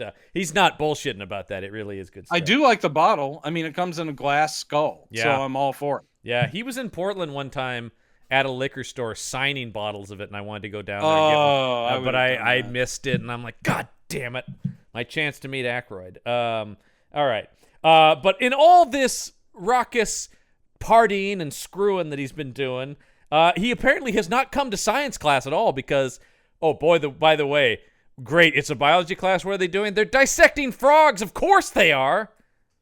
So they're doing high school biology in college. Yeah. Okay. Did you ever dissect anything in high school? Yes. Oh, I dissected frog, worms, and fetal pig. Interesting. And in class, I dissected. Sorry, that was just in my spare time. Yeah. We also did a cricket. We never no, dissected. By the time I was in school, that was the advanced biology class that dissected stuff. Oh. We did not dissect anything. Although they were dissecting cats, and there was no way in hell I would have been okay with If it had been a cat, it would have been... I mean, the fetal pig was weird enough, but cat, I don't think I could have done that. No, I don't think that would have been. Because you know what? I love cats. Yeah, I mean, this is well established. We're cat people. Yeah. And by that, I mean, we're like Nastasha Kinski in the movie Cat People. And we're constantly backed by the music of David Bowie. God damn, if that song is not amazing. These eyes so green. Anyway, okay, so let's see. Where were we here? Oh, yeah. So she's mad at him because he goes like, I don't know what to do. I haven't been coming to class at all. And then, wouldn't you know it? As you do, a frog fight breaks out. Damn. And somebody they do the push-in like you always do it with food fight, but somebody goes, frog fight! I mean, this is where you're just like, I mean, I think at this point, I'm dead inside watching this movie. Yeah. I'm just checked out. Right about here is where I'm like, well, that's it. Just shut that brain off. Not to date this podcast, but let's just say that by this point, I'm looking up at the screen and then looking back at news about the Russian invasion of Ukraine. Yeah. I'm actually preferring to read tales of real life horror than watch this terrible film. Oh my god, it's so bad. Yep. Anyway, yeah, so this frog fight happens, whatever. So Kim Darby comes in and says to knock this off and everybody leave class except for Todd. She's very disappointed at him. Oh, she is. Yeah. And he says, whatever, I don't even need science anymore. The metaphor of becoming your true self, a werewolf, but it also makes you a fucking asshole, is such a strange thing that this film series this is something though that We Hate Movies pointed out that I agree with, which is in the first movie it is a puberty metaphor. Right. Here he's older. Now he's in college. Like that now he's just a dick. It can be seen as he's a late bloomer. Well, not necessarily late bloomer though. That's pretty true here, but I think it's more about, this is more like Revenge of the Nerds. This is where it's like you've been a dweeb, but now you're cool because you've got this power. So it has nothing to do with puberty. It's just more like you give all this strength to a weak man and he's going to abuse it because he's like, yeah, finally, look at this. I don't need to take no shit from anybody. I'm a werewolf. Revenge of the Nerds, a not at all problematic movie by today's standards. No, it's actually still my guidepost. I try to live my life as if I'm in Revenge of the Nerds. Right, and you're currently facing how many charges against you as a result well, of the some of the things about peeking and stalking and taking nude photos of people without their... I mean, other than that, I'm doing pretty good. I when I got to college, I was surprised how little peeping was involved in our behavior. Based on movies Plus, from the 80s. I didn't have a single friend named Booger. Man, this is nothing like all the movies of the 80s told me college was That's why I quit college. I was like, this is nothing like I was led to believe. Where's my funny fat guy friend with his chocolate fountain? And then suddenly you're like, oh no, am I the funny fat guy friend? Yeah, uh-oh. And then someone goes, here you go, Mr. Jones. Here's your see-through refrigerator. And then you go did I get this with my financial aid? Oh, great. But then you go like, you're depressed, and you're like, hey, what are those, push pops? You don't have a promotional poster for those that I can put on the front of my dorm room, do you? You got anything I can do about a dilly bar going up here anytime? He should just have tons of, he's got like a Reese's ad and stuff up on the wall. And, yeah. I think he should, instead of having like pin behind his ear, it's always just like one of those drumsticks, the full-on frozen treat. I got this. Well, didn't he have like a Twinkie in his locker or something in the first movie? In the first one, yeah. When Scott's like going, "Hey man, I thought you were on a diet." He's like, "Oh, well, I don't. And I see, can't that's cut the it thing. all out in one day." Another reason why Scott is a better character. He didn't just laugh at the funny fat guy. He cared that he'd get healthier. He was worried about him. It's true. He was like, "Come on, Chubby, you don't have to live this way." Exact quote from the first movie. You don't have to live this Come way. on, man. You're gonna be in an early giant grave. They're gonna bury you in one of those piano cases, like fucking Guinness Book of World Records. All right, lower him down. Our beloved Chubby. I would also say maybe calling the man by his name instead of Chubby might actually be the. Unfortunately, that's that is lazy his name. in the first movie and lazy here. Yeah. I always hate that where it's like We let's don't just get sum any other up name a character for him. by giving him a nick. Do we ever get an actual name? Name. Do we ever actually get his name? No, No, he's just Chubby. Yeah, just Chubby. Yeah, actually his name is Chubsington Chubsford is his actual name. So Oswald P. Cobblepot. No, wait, that's no. no. By the way, hey, come on, representation, man. Colin Farrell's not really a fat guy. I do love those arguments. Yeah. Another fat actor got shoved out by someone in a fat suit. Somewhere Paul Giamatti's going, "Oh, come on!" I'm just saying, big nose actors got shoved out by a little person in Cyrano. Yeah, right. Yeah. Dinklage just take somewhere Adrian Brody is going, "Come on!" Taking all my jobs. Yeah. Anyway. Oh yeah. So we get Nikki going, "Hey man." No, she wouldn't say, "Hey man." She's like, "The wolf isn't who you are. I love Todd, not the wolf." Yeah, and then Boof is right off camera going, "Can you try that again with a little bit more something?" Well, because she's talking it's about exactly the same stuff. I love you no matter what. Those people only like you because you're the wolf. Bye. Yep. Yeah, everything here is just like a worse version of that really is the major sin of this movie. It just is the first movie, but worse. It just on copies every it, level, but it yeah. copies it instead of improving on the model. It's a real bad knockoff of something that wasn't amazing to begin with. Yeah. So, and then great job, movie. In classic fashion, as you do when you're in college, he's taken both of. Is he just actively dating both of these girls? By the way. Because he's got both of them out at the miniature golf course here. Look, man, don't poly shame, okay? They're in a throuple, and it's a beautiful thing. I guess so. It's just my old-fashioned ways. I remember when men were men. No.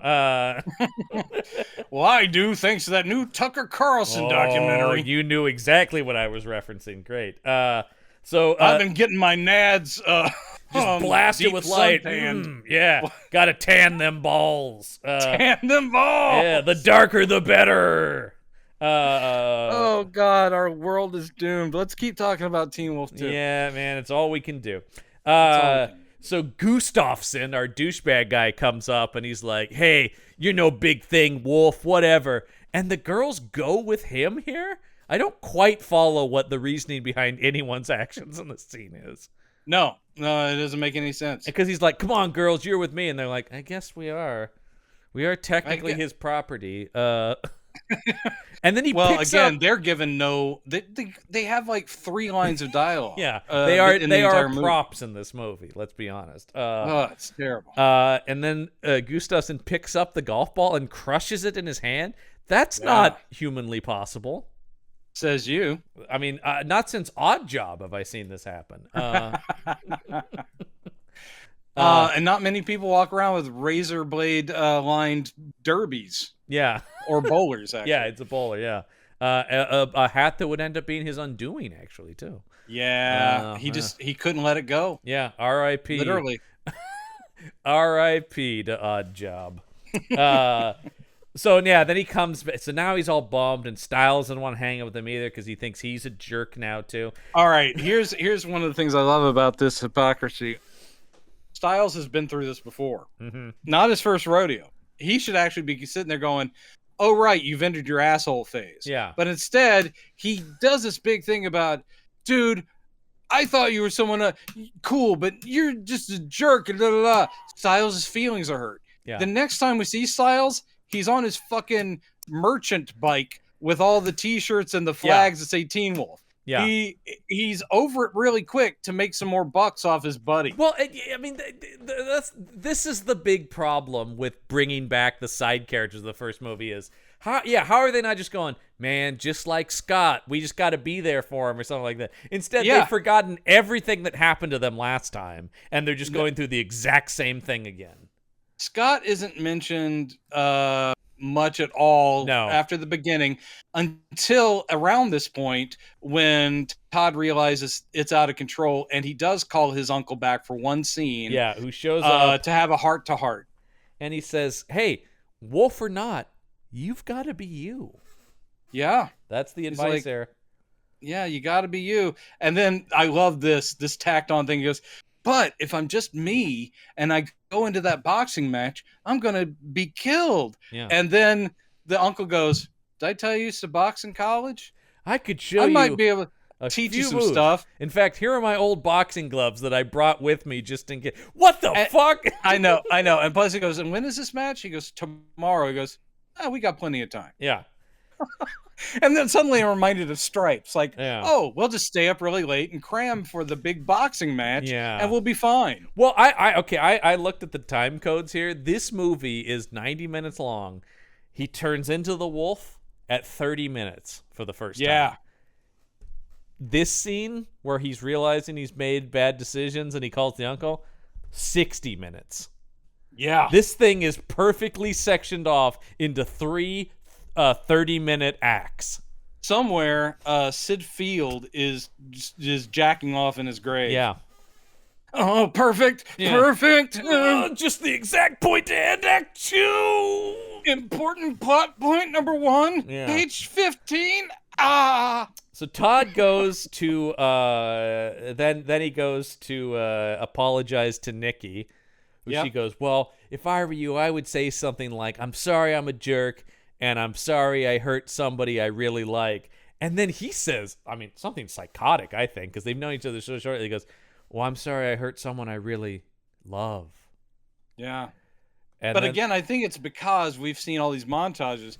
In our eyes, all of this stuff has taken place in 2 days. It is the end of the term, because the other thing he did is he missed the final, and he needs Kim Darby to let him make it up.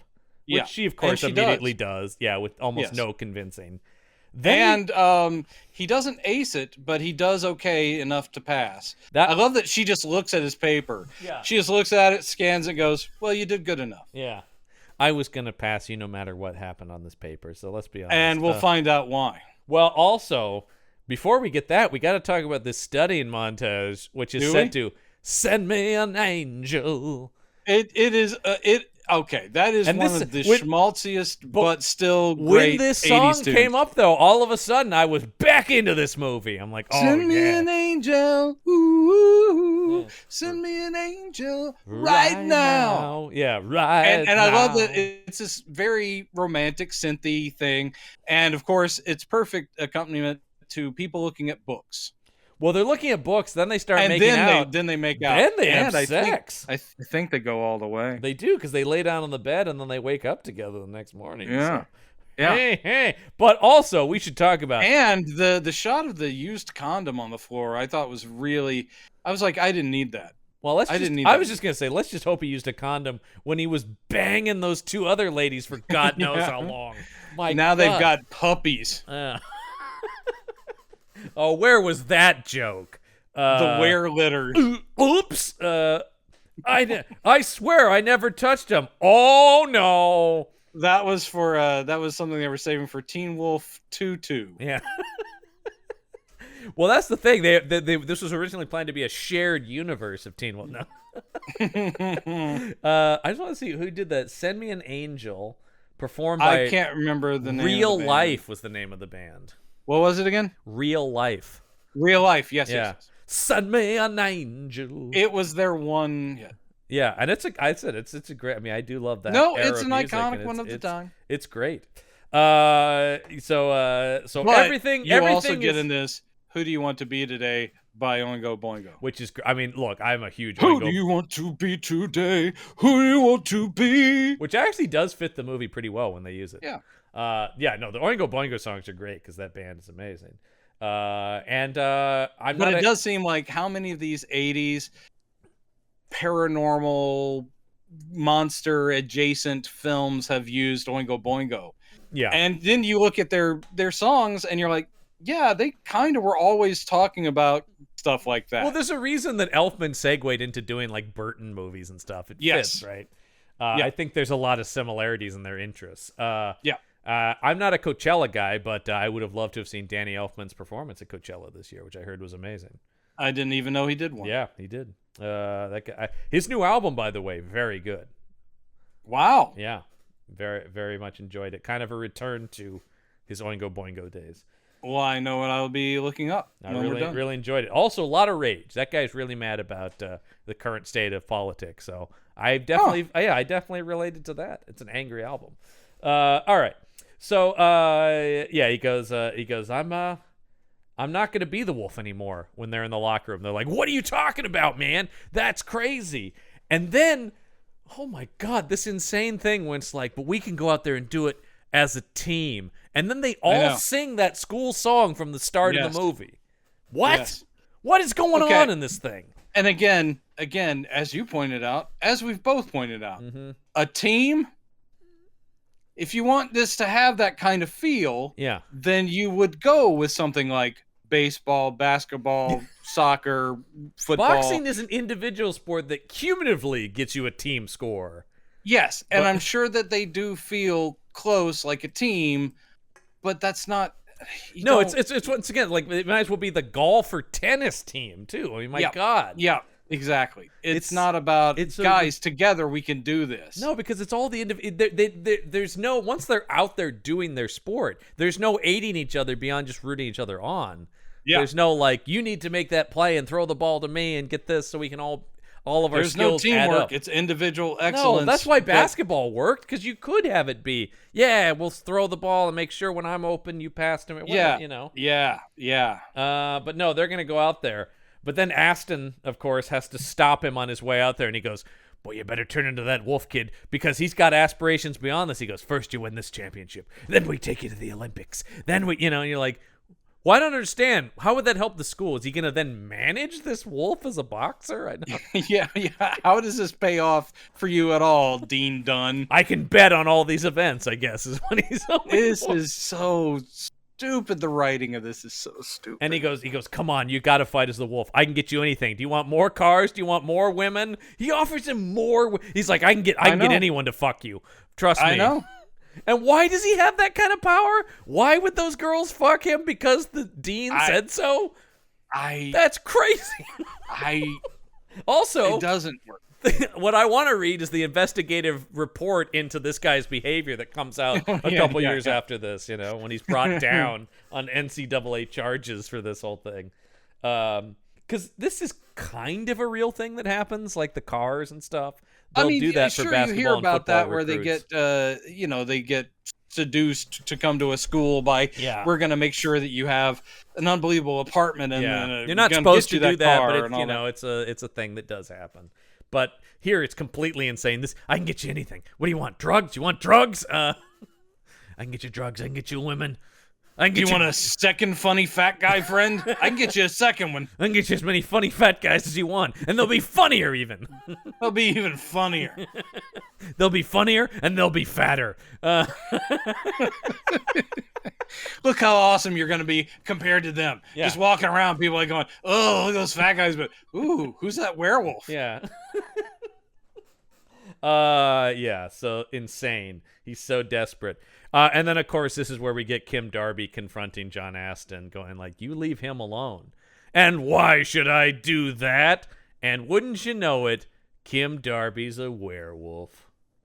See, again, this is a lazy transposition where you had in the first movie, you had the father step in and say, look, principal, you're going to leave my kid alone because he's a good kid, and your beef is with me. And that all made sense and was kind of good in the first movie. That all made sense. And he does the werewolf thing and the guy pees his pants. Yeah. So in this case, it's a professor who doesn't know Todd, except for she thinks he could be a good veterinarian. Well, she really believes but apparently in that. she's also a werewolf. And a dean who's obsessed with a boxing thing. And so far, and this is the major confrontation, is the professor we've seen in 3 scenes, and she leans in and she growls, her eyes go red, and she walks off, and I don't understand. She has a giant tail. She has a giant wolf furry tail yeah. sticking out from underneath her skirt. Yeah. And I can just sit there going, I know what they could have just gone with the red eyes. This is painful. Yeah. We don't have tails on any of the werewolves. And John Astin does like a comedy like, whoa, what? And Kim Darby does this look back like, that's right. That's right. I've got a wolf tail. Yeah. Mm-hmm. Oh, I felt bad for her. I felt bad for her too. I feel bad for everyone involved. I felt bad for her getting fitted for that. Yeah. Like having to be in like the trailer going, does it look okay? And the makeup people going, it'll do. I guess. Anyway, so Bateman enters the ring. The crowd is applauding, and as soon as he's not the wolf, the crowd's like, huh? Oh. They turn on him. Yeah. They want the wolf.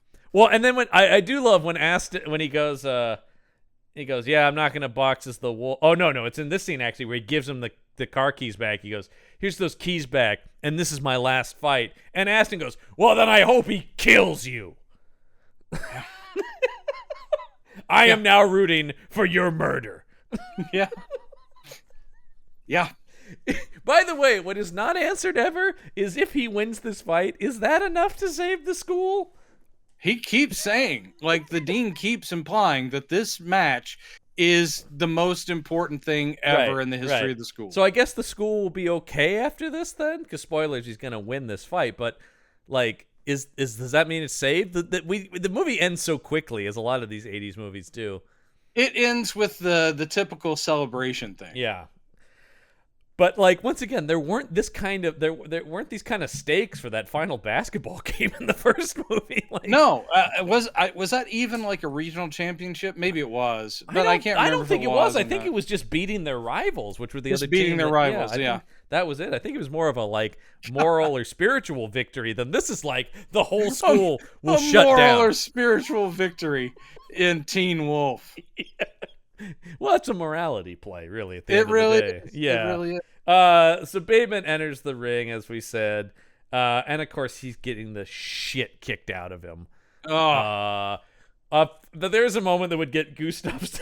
I did write this down because this would end the fight quickly. Is when he's beating Bateman, and then he just leans over and punches Styles out as his corner man. Yeah, you can't do that. That'd be the end of this fight. You're disqualified. Nope, that's all cool. But he's getting beat so bad. The other thing I did write down is, did they have bikini card holders at college matches for the various God. and the Michael Buffer like announcer, ladies and gentlemen, the fight. This is not a Vegas fight. Like, the thing I love about the ring announcer looks a little bit like Styles with his hair slicked back. Yeah. Why not just make it Styles? What? Why not just make it Styles? That would have been Why in not his just character. make it Styles? Yeah. But also what was really throwing me is if you go back and watch it again, the voice sounds like a woman's voice. It does. Like it's very high pitched. It's like, and today over in the thing in the corner. Ladies and gentlemen, tonight it's fight night here. And I was thinking, I was all on board for like, maybe that's a woman announcer with her hair slicked back wearing a tuxedo. But no, it's just a guy with a high voice. And then the ring babe is the redhead. The redhead who eventually married Luke Perry. Yeah. Apparently she was game for, I'll be the one in the lingerie. Yeah.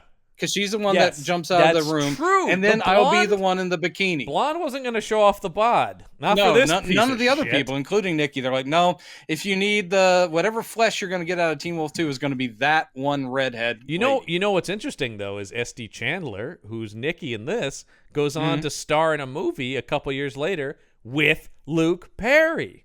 Get out of my town and go to another one. One I have not seen that is called Terminal Bliss. Starring Luke I've not heard that. Perry. Heard of that he had everything, but nothing was enough. I think it's like a cautionary teen drug move, you know. Well, I hope there was a nice reunion where Luke's like, "Hey, you were in a movie with my wife," and then like they show up and talk about Teen Wolf 2. That would have been nice. That would have been nice, yeah. I hope that happened. I hope that happened too. But I don't know this one, but this is definitely like prime teen heartthrob Luke Perry territory. And I said, I always really liked Luke Perry. I liked him too, but the only thing I remember that he ever did was that rodeo movie. That was the big one, 8 Seconds, where he played there Lane Frost, the legendary. Yeah, he's in the beginning of Fifth Element. I do think of him from that. Oh, and that's right. We're gonna get to talk about him because Buffy the Vampire Slayer. That's right. He is the boyfriend, and he's good in that. Yeah, he was always good. I always thought he was definitely the most talented of that cast. Anyway, so he's getting his ass handed to him, and there's this bit where Chubby picks up like a nut, like a metal nut, like a nut screw, and he throws it at the bell to end the round. I'm just tired, John. Yeah, I'm just tired. Chubby finds a steel nut that would not be sitting on the edge of a boxing mat. Of course but not. It's sitting there, and he's worried about Todd because Todd is on the ground getting the shit beat out, and they're doing the countdown. Yeah. So all he can do is he throws the metal nut against the bell, which makes it as if the round is over. Yeah. Which saves his buddy. Yeah. And it's just, again, these are supposedly the comic beats, man. Yeah. And I'm just sitting there going, This isn't bust funny. up when that happened. Oh, he ended the fight. Oh no! Oh God! Classic Chubby. Oh yeah. Then he just, but then that also he can do you get back. Think Jason Bateman is still in contact with any of these people that he was in this movie? Oh, with? I stay in touch with Chubby all the time. Didn't they just have him on the podcast? No. If they did, I would have loved that. Actually, yeah, it would have been great. But they always get such big celebrities. It was just like, it's Chubby from the Teen Wolf movies. Yeah, it's always like, oh, here's the ghost of General Patton. Yeah, and then the next week it's like, and here's Styles. Yeah. Styles number 2, by the Styles way. 2.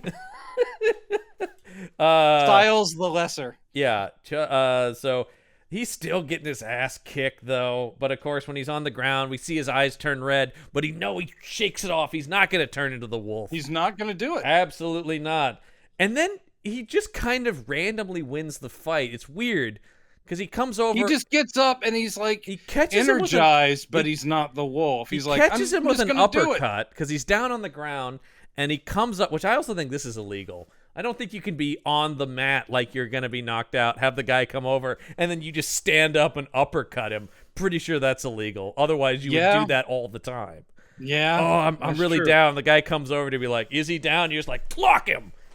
Well, some of that stuff is kind of the no holds barred kind of MMA stuff, but that is not something you could do in an actual boxing match. And the other thing is too, like I said, with the announcer and the girl in the bikini with the cards, that is not like competitive boxing in like the Olympic or collegiate level. That's the entertainment, big time heavyweight championship stuff. And this is taking place very convincingly in a college auditorium.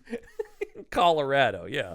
In Colorado. This doesn't look like they have gone to any kind of pro thing. That's not, but I guess, once again, these girls will do anything that Dean asks of them, so. Oh, boy, will they.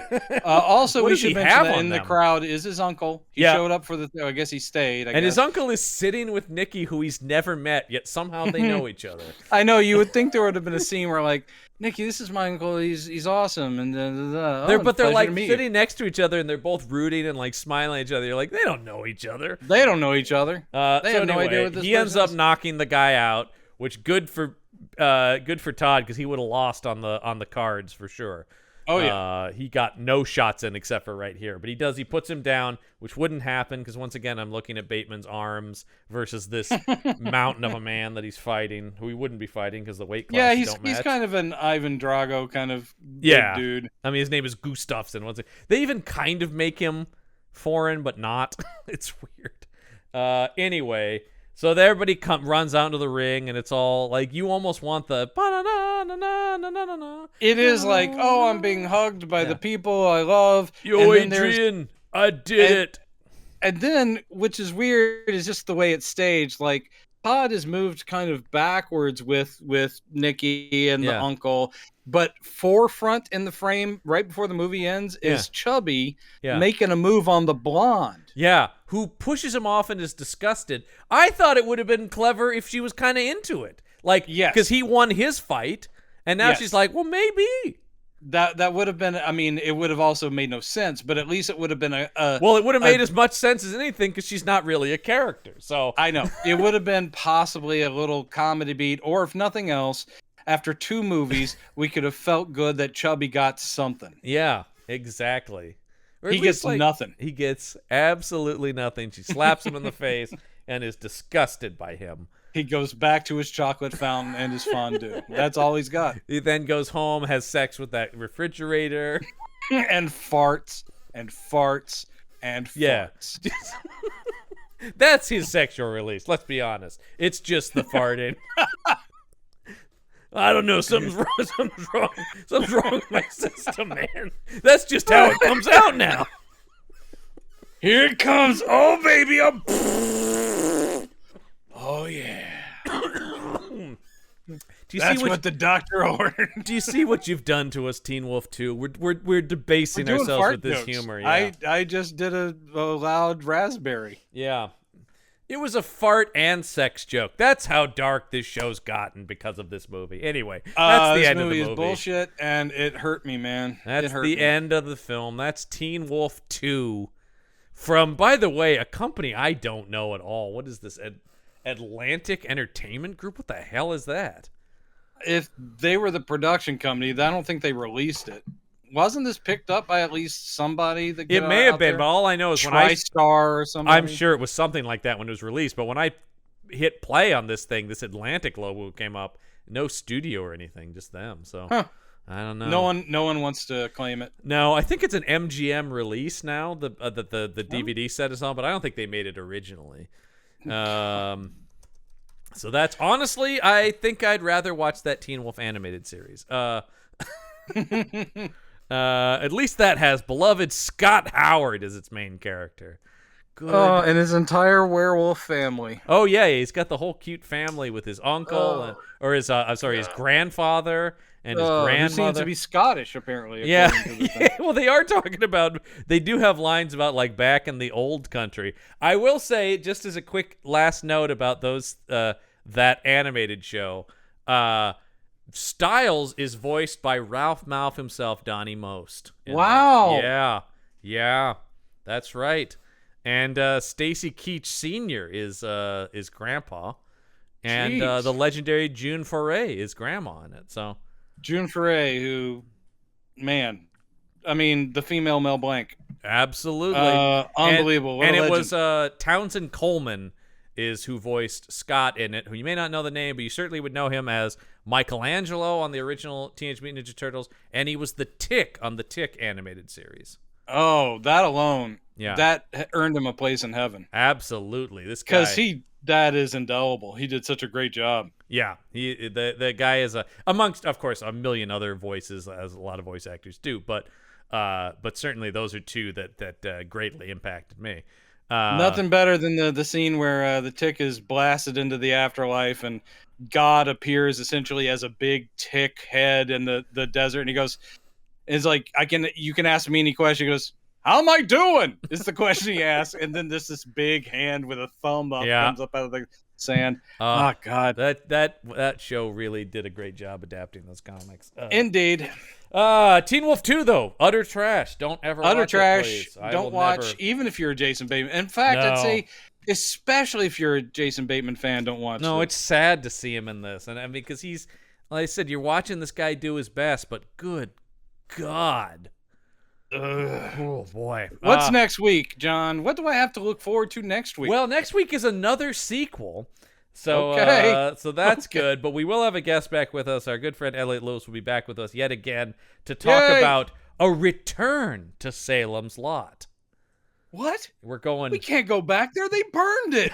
I guess not. We're going back to that crazy vampire-infested town that is Salem's Lot. I am weekly, quietly smallly excited because I've never seen it. I've never seen it either. I don't think I've even heard much about it. I don't know much about it either. Elliot does know a lot about it, and based on their glee that we're going to have to watch it, I am concerned. Because they keep saying, "Oh, you don't know what you're in for." It can't be as bad as this, right? Yeah, I don't think it can be as bad as this. No. Because this is the kind of movie that is famous for being bad, right? Howling 3, the marsupials, and this Teen Wolf 2. Surely we've done the worst of this season. Oh well, yeah, I think I agree with that. I mean, this is at least something. This is made by a major studio. It's got something going for it, right? We'll find out. I hope so. I mean, it has no Stephen King involvement, no Tobe Hooper involvement. It's its own thing. So I don't know. I don't know. I mean, I guess that's the thing I'm saying. I don't know what to expect from it at all. And it is TV movie length, right? Not another miniseries. Yes, it is. No, this is not a TV. This was theatrically released. What? Yeah. This played theaters, man. I really thought this was like a TV movie. This came out in theaters. Well, I've obviously done my research for next week. As it says here in the trivia, a rare instance in which a TV miniseries is followed up by a theatrically released sequel. Interesting. Yeah. So it's an hour. It's an hour 40, I think. Like, it's a movie. This is an unknown quantity. No, I said I have no expectations, so hopefully that will help. Because I just don't know what it is.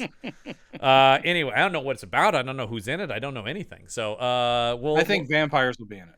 I should hope so, because that's why we're doing it. So that's gonna do it for this week's episode of Campbell and Jones Meet the Monsters. I'm John Campbell. I'm Brendan Jones. And remember, there are such things as monsters. And they know your hairy secret.